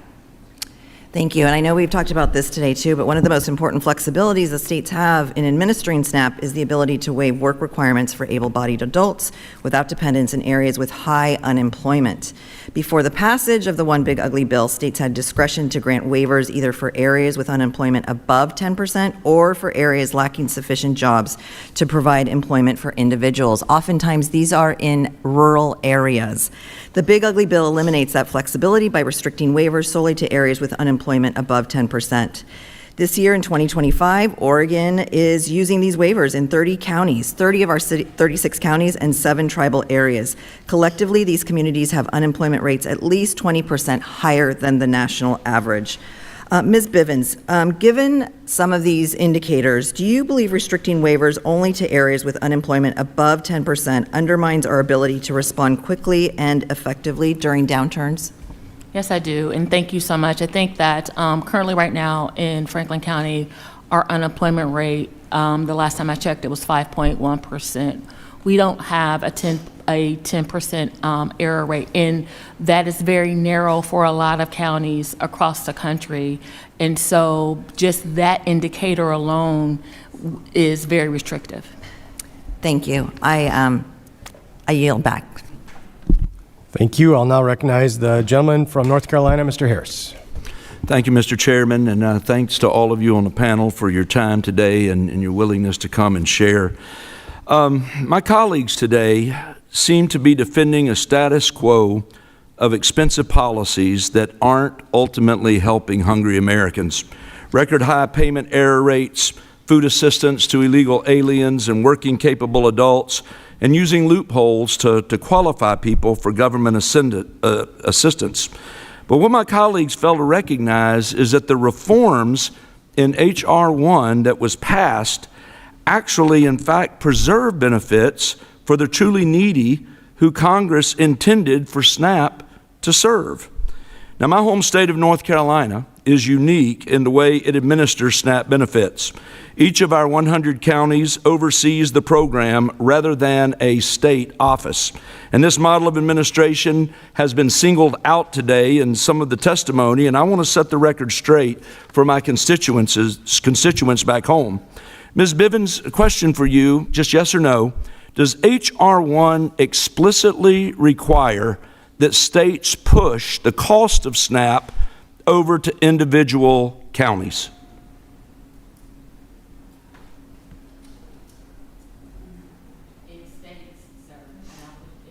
Just yes or no? Yes, ma'am. No. No. Well, and thank you for clarifying that for the record. States have never been required to pass SNAP cost on to counties, and H.R. 1 did not change that whatsoever. So I find it incredibly misleading when my colleagues on the other side of the aisle claim that counties are going to bear the cost of this legislation. And as your testimony points out, in 6 out of the 10 county-administered states, the state shares the SNAP administrative expenses with the counties. And in 41 states, counties bear no cost. Now, it's true that the federal government will be contributing less to SNAP now, and that the difference in cost will have to come from somewhere, but it's not a one-for-one swap. And when states and counties implement H.R. 1's reforms, they will find that SNAP will be stronger and help the very people it was designed to assist. So that is why I object to the idea that counties in my district will be left out to dry as a result of this legislation. And frankly, I call on the governor and other state leaders in North Carolina to work with counties and ensure that the resources to meet the needs of their SNAP participants are done and the law is followed. Real quick, just a second question in the remainder of my time. Ms. Schmidt, Congress has a duty to ensure that federal taxpayer dollars are being used responsibly by the states. And this is especially true when it comes to SNAP and the effects that payment error rates have on federal resources. And that's why, frankly, I'm very proud of the Reconciliation Bill's reforms to SNAP, as it holds the states accountable for the operations of its SNAP programs, while at the same time protecting the program for those it is designed to protect. In reading in the testimony that you submitted, Ms. Schmidt, you mentioned in your testimony that you manage a, quote, basic SNAP program in Wyoming. Can you just expand on what you mean by that and how that has contributed to your state's low payment error rate? Mr. Chairman, Representative, the reference to a basic program really comes down to the minimal options and waivers that we pursue. Also in my testimony, I noted that any type of implementation of an option or a waiver can be disruptive to the practices in the field, and then therefore are felt then in our error rate. So when I say minimal, I really do mean that we, as I've testified here earlier, we really do try to pinpoint what the problem is that we're trying to solve, and then implement the appropriate option or waiver or solution based on that. That is the best way for us to be able to administer within our means, so to speak. We do not have the luxury of a lot of staff to be able to, be as innovative as I think maybe we would like to be. But the reality is that we operate a constrained program. Well, it sounds like Wyoming's SNAP program, while it may be basic when compared to other states, actually is working better than most other programs. And it seems to me that this is somewhat of a good model that other states should follow. And again, I'm grateful for all of you on the panel. I'm grateful for your time and your willingness to come and share with us today. And with that, Mr. Chairman, I yield back. Thank you. The chair now recognizes the gentlewoman from Hawaii, Ms. Takuda, for 5 minutes. Thank you, Mr. Chair. Let's be very clear, whether the counties are bearing the burden or the states, at the end of the day, it's no different. People are about to go hungry. This new day that we see dawning means that over 4 million people in this country will go without less food on their table. In my home state, we're talking about 50% of those SNAP households being children. Children that can't go to work and support themselves to put food on that table right now. So I just want to be really clear and follow up on my colleague's previous question. Ms. Green, you stated that if states have to, if they can't make up the shortfall, I think you said, then this program will close. Explain what you mean by that. What happens, very clearly in plain English, what happens if states can't make up the shortfall? Thank you, Representative Takuda. Absent any change to the current legislation, our understanding is that if states cannot pay the funding that has been shifted to them, they will not be able to operate a SNAP program. Okay, so when you say they can't operate the SNAP program, what does that mean for beneficiaries? It means that SNAP, as it currently is, would no longer be offered in the state, so no one would receive SNAP as it currently is in the state. Okay, so there's some catastrophic potential ramifications from this bill, is what you're saying. If a state program closes, that doesn't mean you're just cutting off some benefits to a few people. They will not have that EBT card to go to the grocer to be able to pick up food for their family. Yes, as we currently understand it. Again, we are still waiting for USDA FNS interpretation, and of course, there could be changes to the law, but currently that is how we understand it. Now, I know it's a small state, similar to Wyoming, no matter what, you are going to have significant ripple effects. We do live in food deserts. Food deserts, by the way, cost a whole lot more money. Sometimes even, the cost to administer a program costs a whole lot more money. So we're talking about shifting 75% of administrative cost burden now to the states. And likely, depending on your air rate, 5% or more of that state cost share for the program. As you look at the broad reach of states, especially perhaps larger states, but especially I'm concerned about rural America that bears the higher burden in terms of the number of SNAP households that exist in our community. How many states could be potentially looking at this catastrophic ending of the SNAP program, taking away of EBT cards from families that need it most?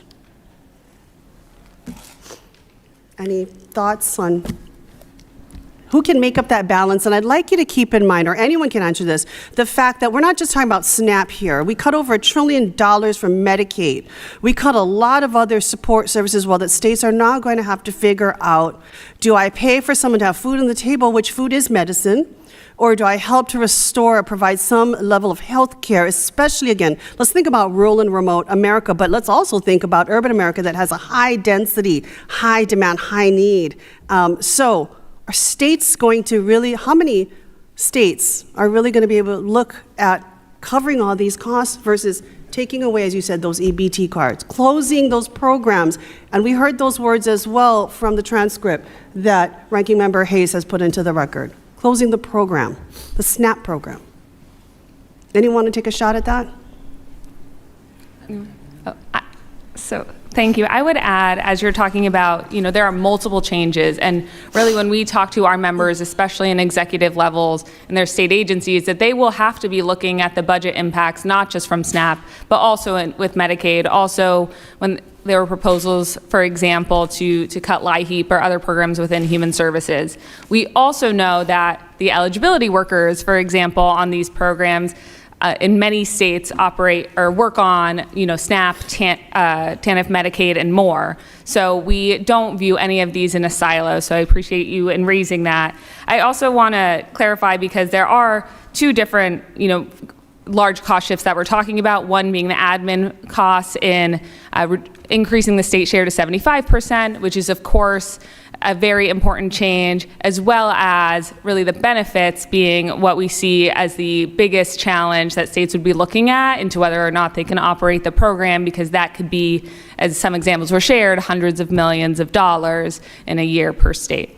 And I just want to add, I know I'm running out of time, Mr. Chair, but food security is everywhere. As I mentioned, 1 in 6 in my district, the households are food insecure. Even in Wyoming, especially small states, food insecure actually rose to 15.5%, as you know, in 2023. Our national average is 13.5%. Take a look when you walk outside. Over 1 in 10 people right now cannot put food on the table, and are about to see catastrophic loss if states cannot make up their cost share and these admin costs. Thank you, Mr. Chair. I yield back.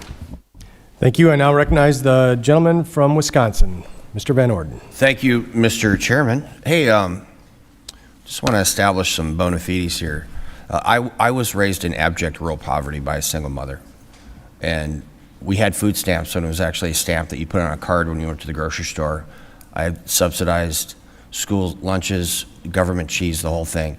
And I volunteered to be on the subcommittee for 2 Congresses in a row, and if I get reelected, I'm going to be on this subcommittee for 3 Congresses in a row, because these programs have merit. And this is one of the things that we can actually unite together with. Like, I don't know if the hell is going to freeze over, but I actually agree with Mr. McGovern on a lot of these things, and I agree with my Democrat colleagues. Like, there should be chips for EBT cards so they can't get skimmed. You know what I mean? And these programs should be as widely available as possible to the people that are in need, not just widely available. And we're talking about having illegal aliens on these programs. SNAP is not a global program. It's a program paid for by American citizens for American citizens, and I think that we can agree on that. And I think that's wonderful. But there's room for improvement. And the error rates, the initial idea was to charge every state 25% for error rates, and I strenuously objected to that, and we got it focused in a tiered system to focus on the individual states' error rates. And the purpose of that is not to remove people from the programs. The purpose of that is to encourage responsible bureaucracy, and that can be done. And people are starting to feel the heat, and they're focusing on this. So check this out. The state of Wisconsin spends $38.52 per month to administer this program. Now, Ohio, on the other hand, spends $97 per month per person to administer these programs. So that's twice as much. So, Ms. Bivens, can you explain to me the difference? Why would it cost $97 in the state of Ohio to administer these programs when it costs $38 in the state of Wisconsin? Thank you, sir. I would say for several reasons. In order to, as you know, because you're familiar with Ohio, and I can talk about Franklin County, we're a county of 1.3 million people. Sure. We have about 183,000 folks that are receiving SNAP. Yeah. It requires a staff person to be trained to administer, to do all the things in order to ensure that that resident has what they need regarding their EBT card. In addition to what I will say is, and I'm not familiar with the cost of living in your state, so I apologize. All right. Cost of living across the country has increased. Okay, so Ms. Bivens, the cost of living has absolutely nothing to do with the administration of a program. So hold on a sec now. Let's go. We're going to go back to Wisconsin. Mr. Chairman, I request unanimous consent to enter this little bit of paperwork I got in the record. Without objection. All right, so check this out. Here's the state of Wisconsin. And we are one of the most efficient states in the entire country. They're spending $4.4 million to issue EBT cards, $1.8 million for quality control, $200,000 for management evaluation, $4.5 million for fraud control. We can agree, those are all great things. Now check this out. They're spending $7.3 million. This is under the leadership of Tony Evers, or actually his chief of staff in an auto pen. They're spending $7.3 million for automated data processing development. If it's automatic, why is it still costing $7.3 million? They're spending $42 million for automated data processing operations. If it's automated, why is the state of Wisconsin spending $42 million for an automated process? The purpose of automating things is to make them much more efficient and less expensive. $1.3 million for fair hearings. I get that. Now check this one out. The state of Wisconsin, under Tony Evers, Chief of Staff in the AutoPen, is spending $43.2 million for SNAP employment and training programs. So SNAP employment and training programs are part of SNAP. And they're hiding this under administrative costs. Now extrapolate that across the entire nation. We're talking about hundreds of millions, if not billions of dollars that are being misallocated. And I was the hungry child when I went to sleep. And I don't want it, and neither do my Democrat colleagues. We don't want a single child to go to bed hungry in the United States of America. But when we're spending $11.122378364, we're spending over $11 billion for administrative costs. That's what we need to nip in the bud, so that money goes to the hungry child.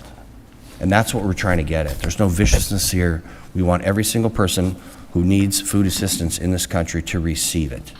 And that's why we are so adamant about getting rid of stuff like this. That's why we want the state of Ohio to spend $38 a month administering this program, vice $97, and my time has expired. Mr. Chairman, I yield back.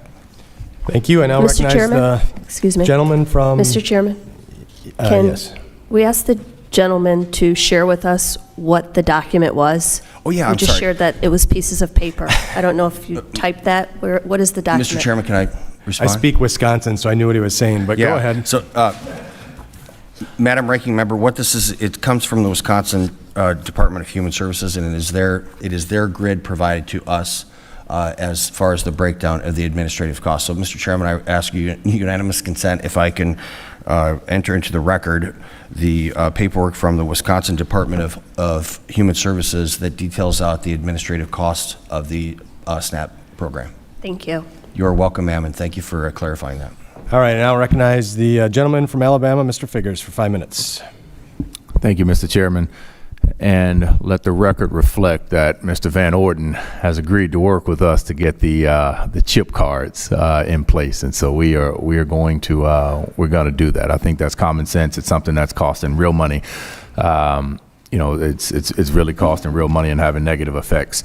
I represent 2nd Congressional District in Alabama. It's one of the poorest congressional districts in this country, about a 1 in 4 rate of SNAP participation in my district. And as several of my colleagues have pointed out, that under the reconciliation bill, they have said that the people that need the aid the most will still get it. But I want to be clear with what we have in our possession in terms of knowledge right now about what happens if a state cannot meet the cost-sharing participation, that those people can no longer get it. And so this conversation has shifted totally away from limiting eligibility to certain people to eliminating the program for everyone. That's my understanding of it. And Ms. Green, I know you've answered this question already, but is that your understanding of what happens here if a state cannot meet the benefit cost sharing? Yes, as currently written, if a state cannot meet the benefit cost sharing and the admin cost sharing, that they would not be able to operate a SNAP program. Ms. Bivens, is that your understanding? And Ms. Schmidt, is that your understanding? I know we heard some, or we saw Ranking Member Hayes enter something into the record, a statement on behalf of, I believe, the same organization, the same agency that you work with, but is that your understanding? Yes, sir, that's our understanding. So to be clear, to be crystal clear, what this bill did was create the potential for SNAP programs to no longer exist in any shape, form, or fashion in terms of providing SNAP benefits in states that could not afford to or chose not to, for whatever reason, meet the cost sharing. Is that a fair assessment of that, Ms. Green? Yes, sir. Ms. Bivens? Yes, it is. Ms. Schmidt? Yes, sir. I almost just want to sit in silence to let that sink in. The United States of America just signed into law a bill that will allow states, essentially, to determine whether or not they will provide food assistance to anyone, to federally funded food assistance to anyone. That would include children. Is that correct, Ms. Bivens? Absolutely. That would include disabled individuals. Is that correct, Ms. Green? Yes, if they no longer operated a program. That would include homeless veterans. Is that the case, Ms. Schmidt? Or would there be some exemption for them? That's our understanding, yes. That's a sad day. That's a sad day when we sit here and look at that. And in my district, in my state, $172 million would be Alabama's cost sharing requirement, given our most recent error rate of 8.5%, which is something that we need to reassess how that's calculated, because that is not a fair assessment of actual errors. But this bill made no changes that I'm aware of. Please feel free to correct me if I'm wrong in terms of how error rates are calculated. Is that correct, Ms. Green? Yes. Ms. Bivens? Is that your understanding as well, Ms. Schmidt? Yes, sir. So I had some questions that my staff prepared for me, and I thank you, Kyla, for doing that.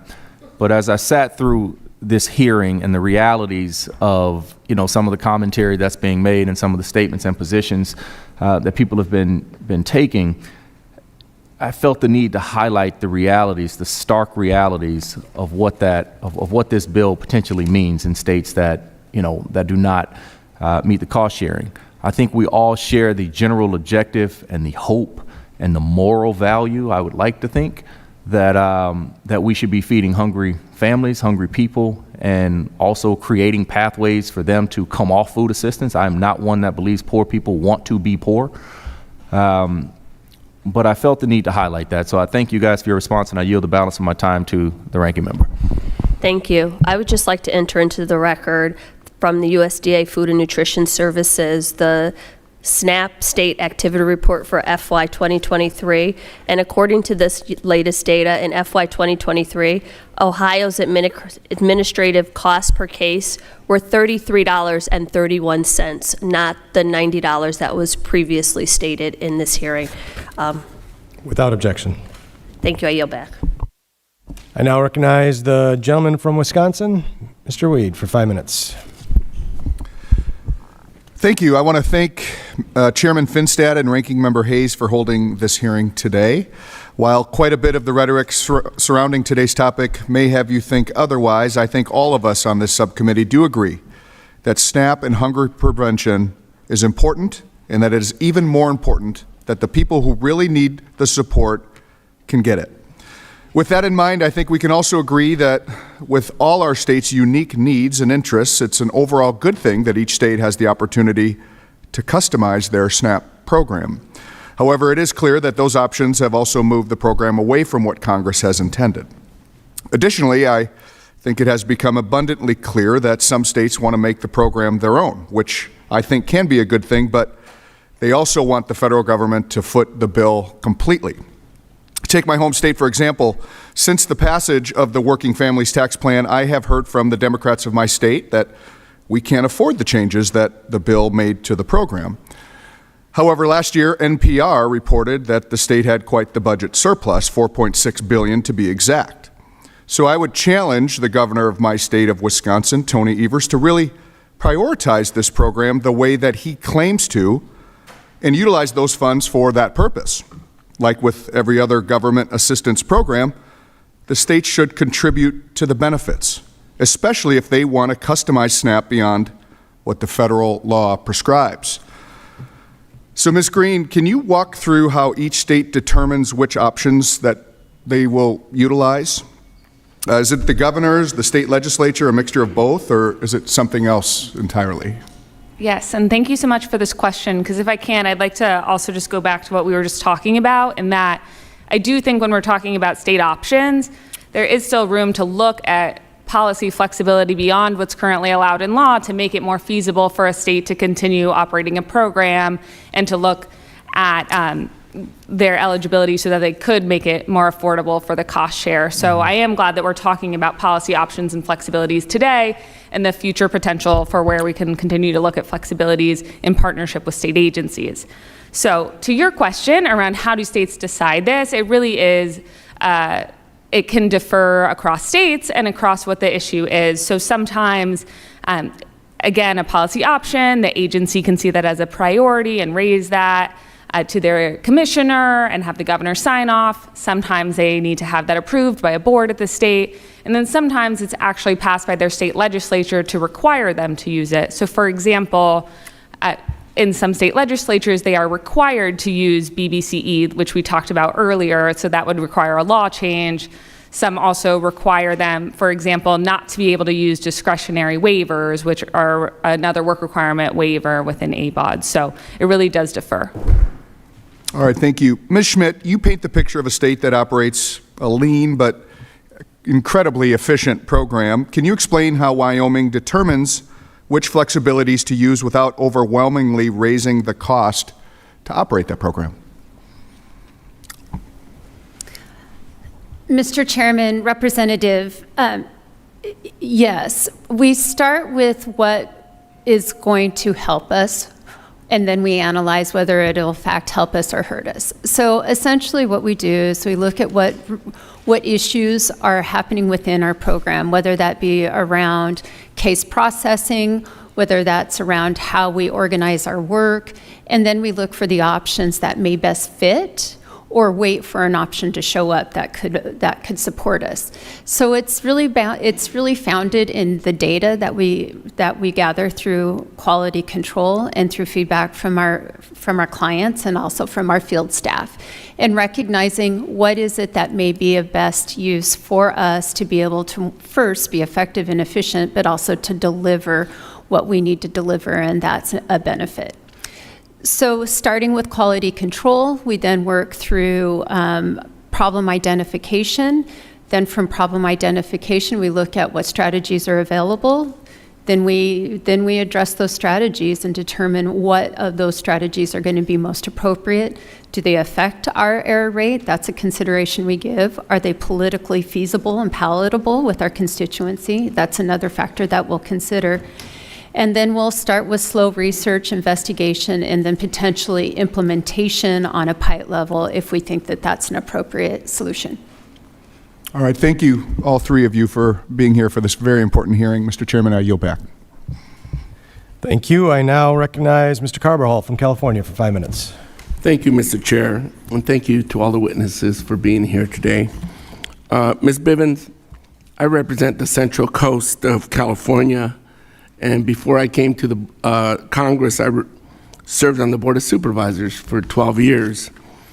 As a county supervisor, I got to see firsthand the fiscal challenges counties face, particularly regarding administrative cost burdens as it relates to SNAP.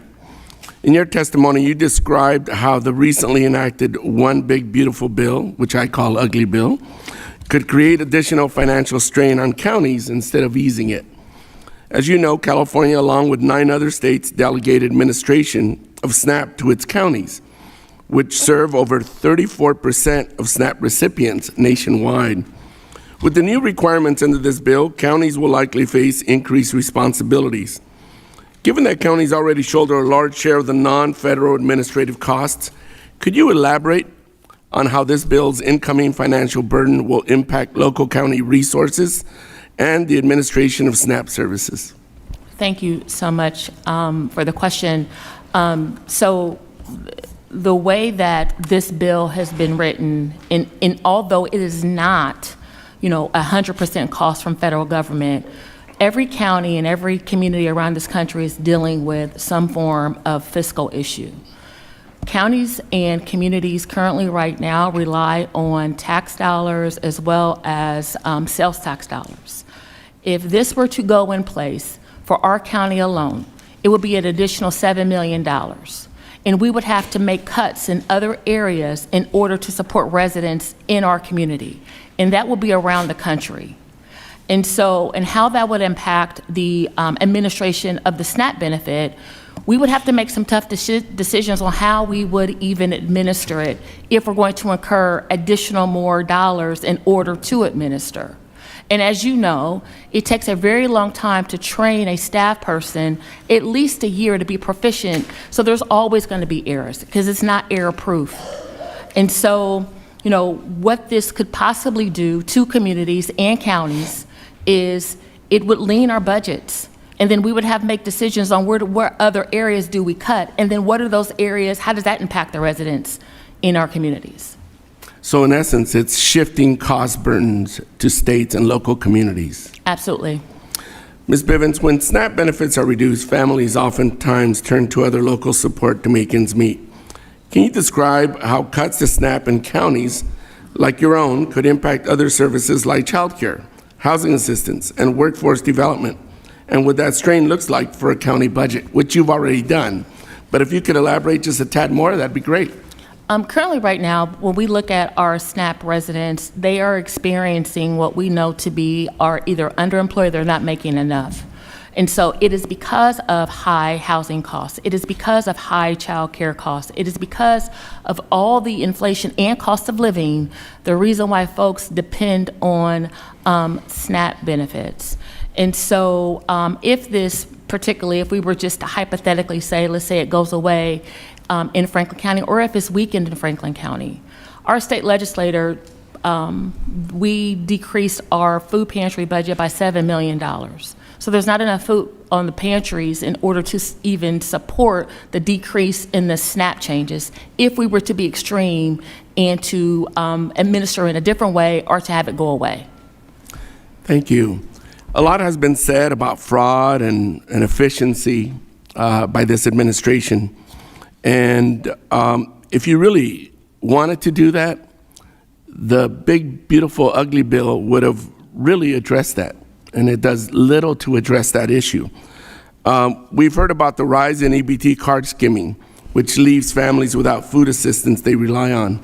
From your perspective at the county level, what state options or federal flexibilities would be most effective in helping prevent fraud while ensuring families can securely access their SNAP benefits? And so from the county perspective, of course, we've talked about it before, the CHIPS, leveraging the CHIP option, and also looking at the EBT card, no different than we look at our credit cards or our debit cards from financial institutions. Those securities that we put around those cards, many of us receive alerts when we're in other communities that are not familiar with our financial institutions. So looking at ways we can be more sophisticated or catch up with current day society as it relates to fiscal financial institutions in order to trigger and target fraud when they are stolen. And Ms. Bivens, I'm running out of time, but does the big, beautiful, ugly bill address that in any way, No, it shape, or does form? not. Thank you very much. Mr. Chairman, I'm out of time. I yield back. Now recognize the gentleman from Indiana, Mr. Baird, for 5 minutes. Thank you, Mr. Chairman and Ranking Member, and I appreciate this hearing about exploring state options in SNAP.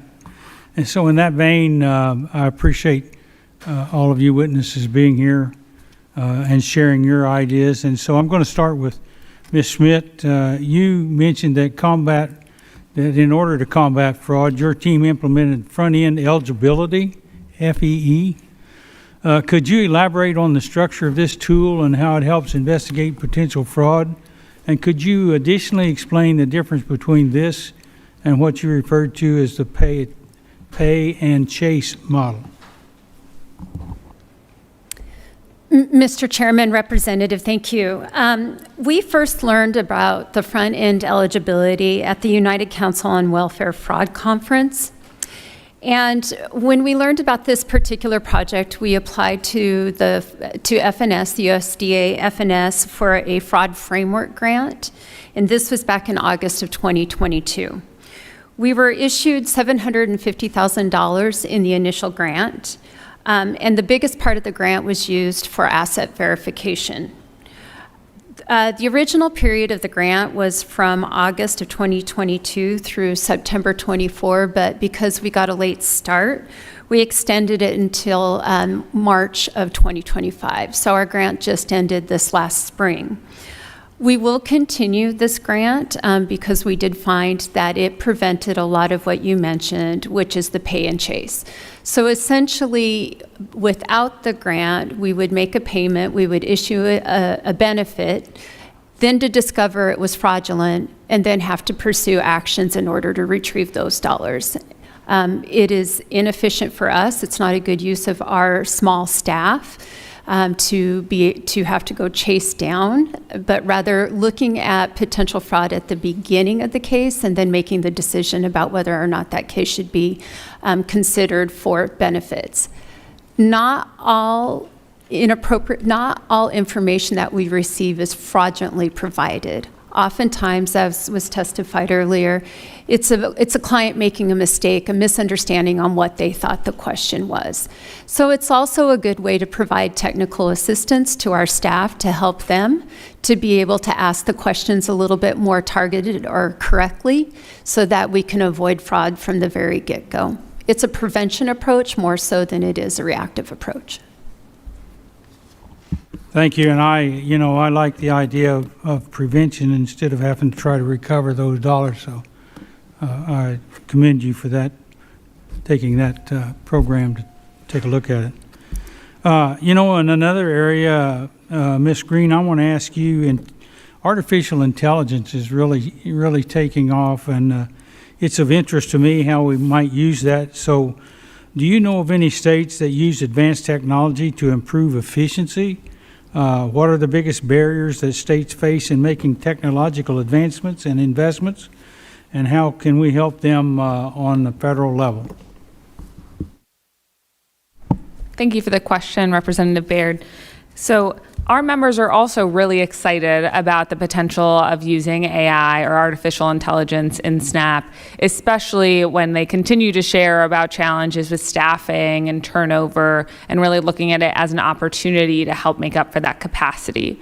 Although, of course, it does take funding and investment into high quality technology, including for things like user testing to make sure it works well on the front end. So to answer the second part of your question first, where some examples are, the examples actually right now are pretty limited because, as I had mentioned earlier, from our perspective and what we hear a lot from our members is that the USDA Food and Nutrition Service has been pretty reticent to approve abilities to use automation or AI.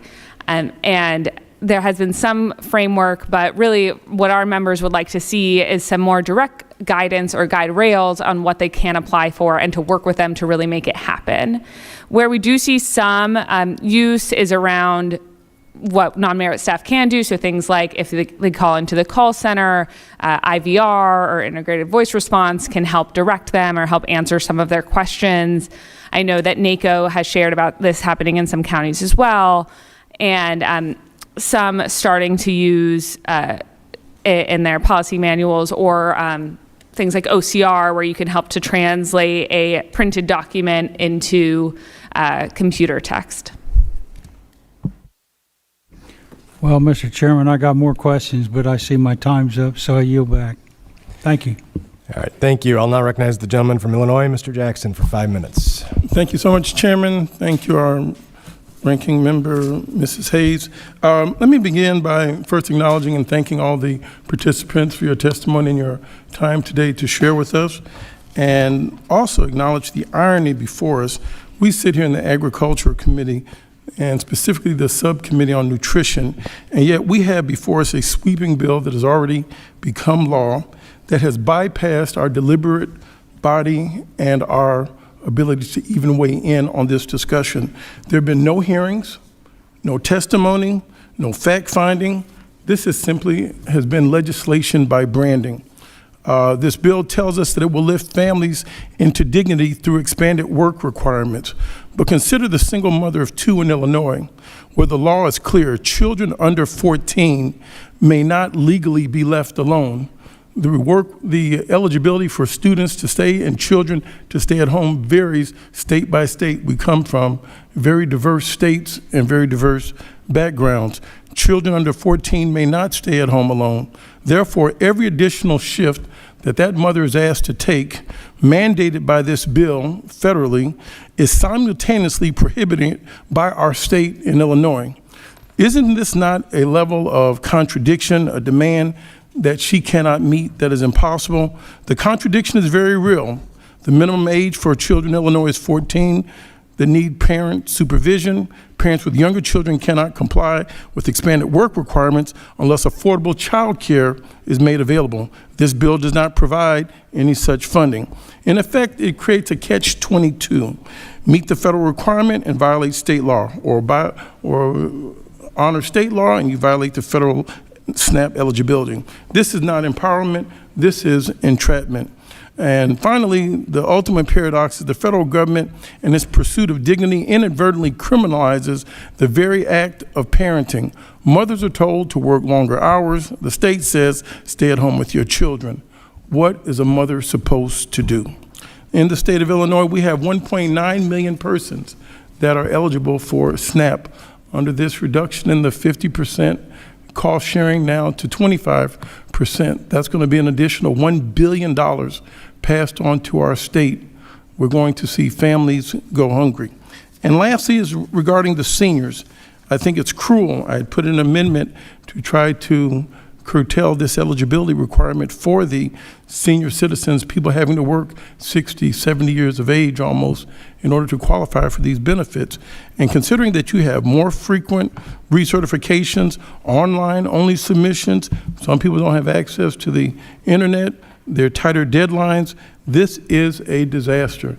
I want to thank each of you, and I would ask Ms. Bivens, do you think this bill will be practical and enhance its desired goal of feeding more hungry children and seniors in our society?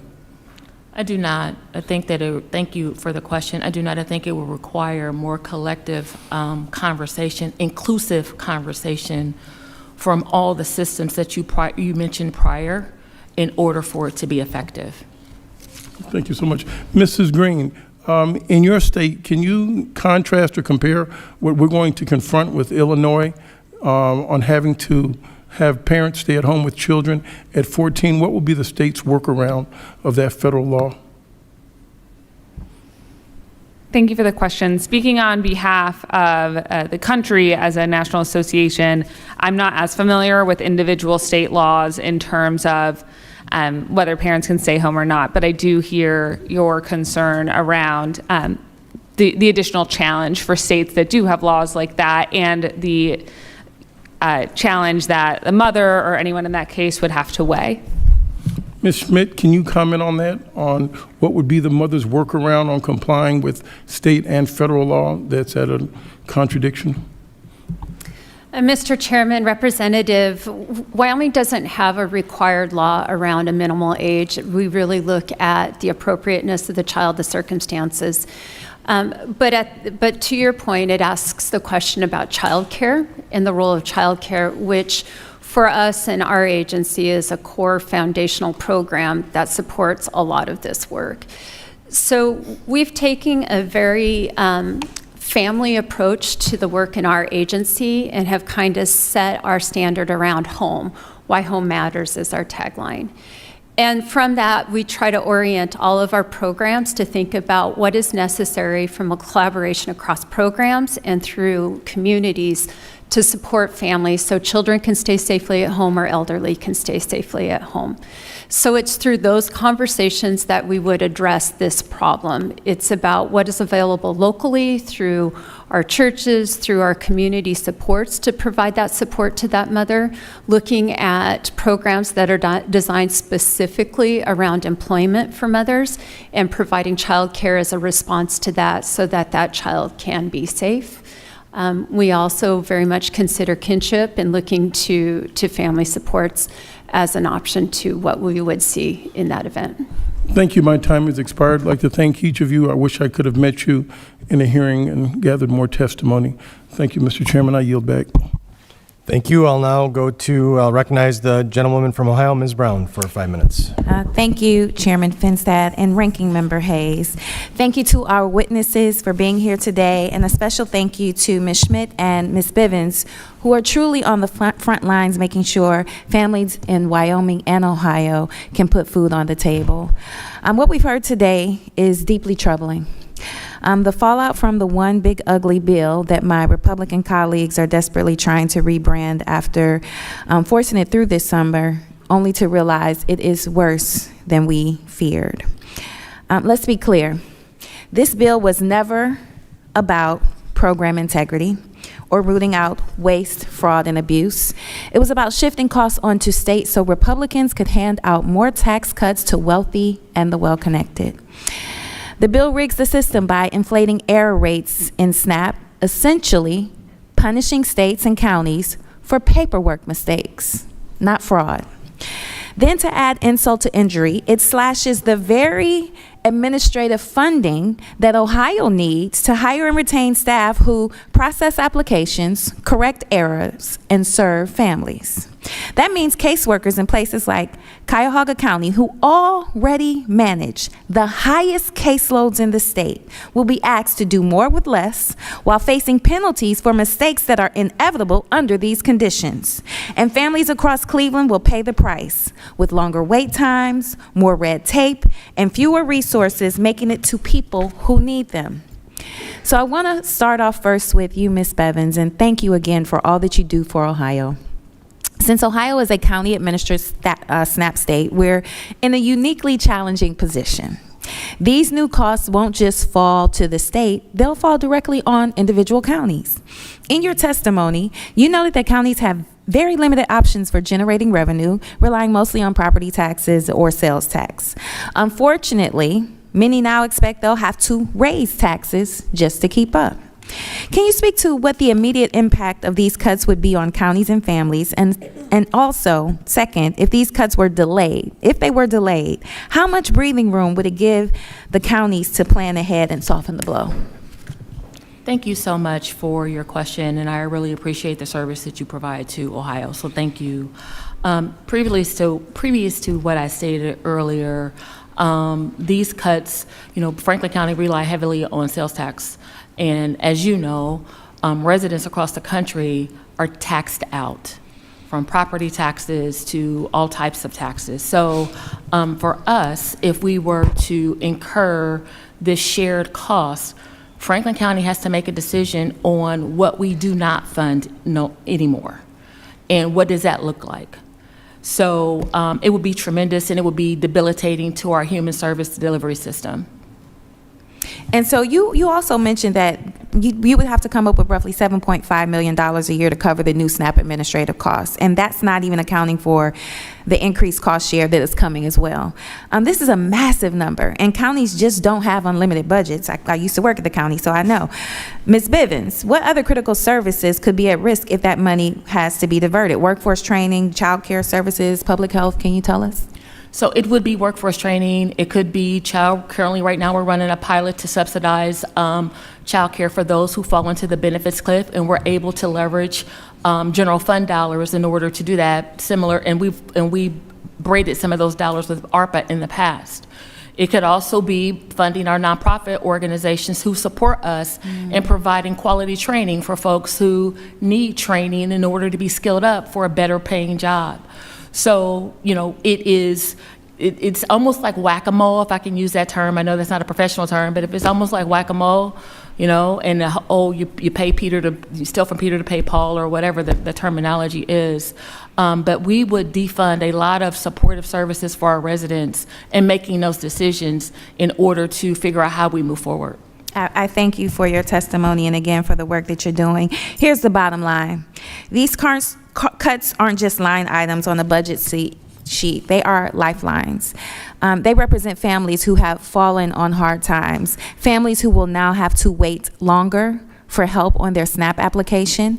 Families will get caught in red tape because there aren't enough caseworkers to process their paperwork, and families who will lose out on services because counties have to shift dollars away from things like workforce training or public health.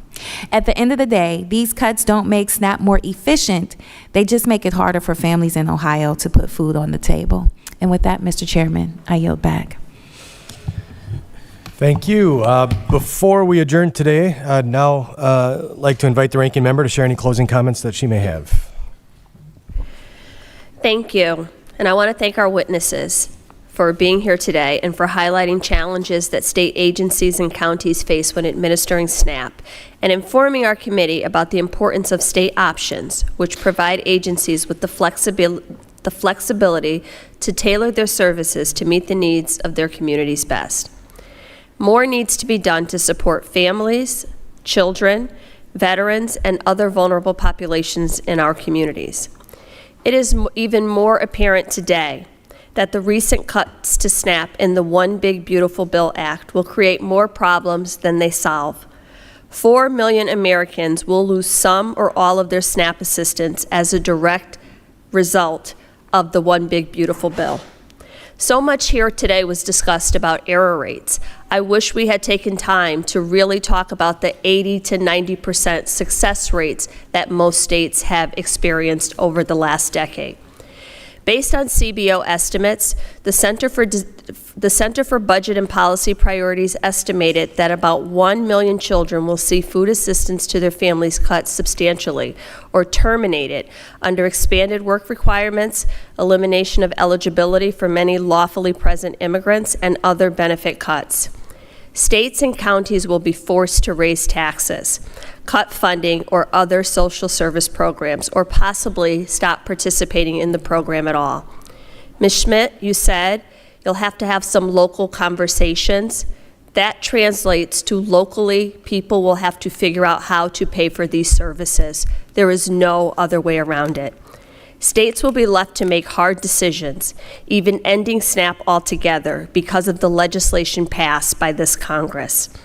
The increased administrative cost share and benefit cost shifts will make it more difficult for states to implement options that streamline application processes and improve customer services. These are real people in my district, in every congressional district across the country, who will be left with fewer resources to make ends meet.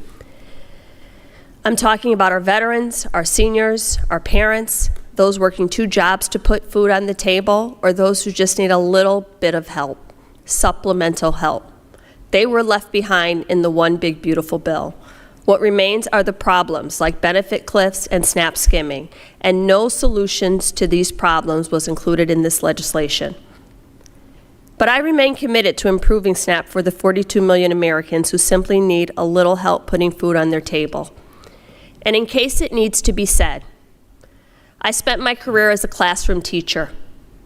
If a child, a 15-year-old child, let's say 15, I chose that age intentionally, came to my class and they were hungry, their documentation doesn't matter.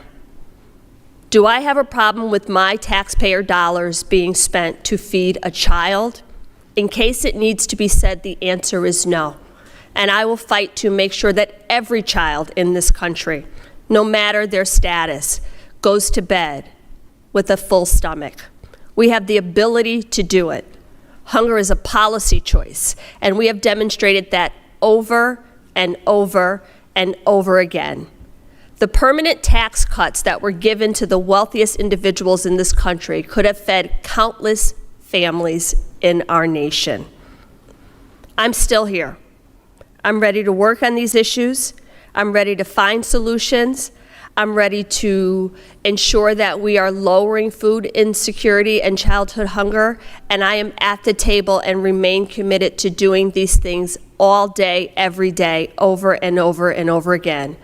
But when legislation is crafted that talks about the 8% of individuals who are considered able-bodied, or the handful of people who have defrauded the system, and refuses to acknowledge the success of the SNAP program in addressing hunger in this country and making sure that people are healthy and can show up in their communities at work and at school and just thrive and be productive, something that we have the ability to assist in, I can't participate in that. So again, thank you for our witnesses for coming. I've been waiting 9 months for you, but happy that you're here. And please reach out to my office if there's anything that we can do to help just come up with ways to craft legislation to begin to address some of the things that you spoke about here today. Thank you, and with that, I yield back. Thank you. Thank you to all the witnesses for being here today. This has been an important discussion about how to move forward and meet the intentions of H.R. 1's historic reforms. I also want to remind everyone that federal spending on SNAP has increased by over 70% since 2019, while food insecurity rates have remained stagnant. The status quo isn't working. Republicans are committed to addressing the root problems struggling Americans face, which is why we want to refocus on work and ensure work requirements are robust. After the passage of H.R. 1, we have the opportunity to serve folks on this program better, to remove some burdens from the taxpayers and get people off SNAP into independent futures. I want to again thank you all for being here and your testimony today. Moving on here, under the rules of the committee, the record of today's hearing will remain open for 10 calendar days to receive additional material and supplementary written responses from the witnesses to any questions posed by a member. This hearing of the Subcommittee on Nutrition and Foreign Agriculture is now adjourned.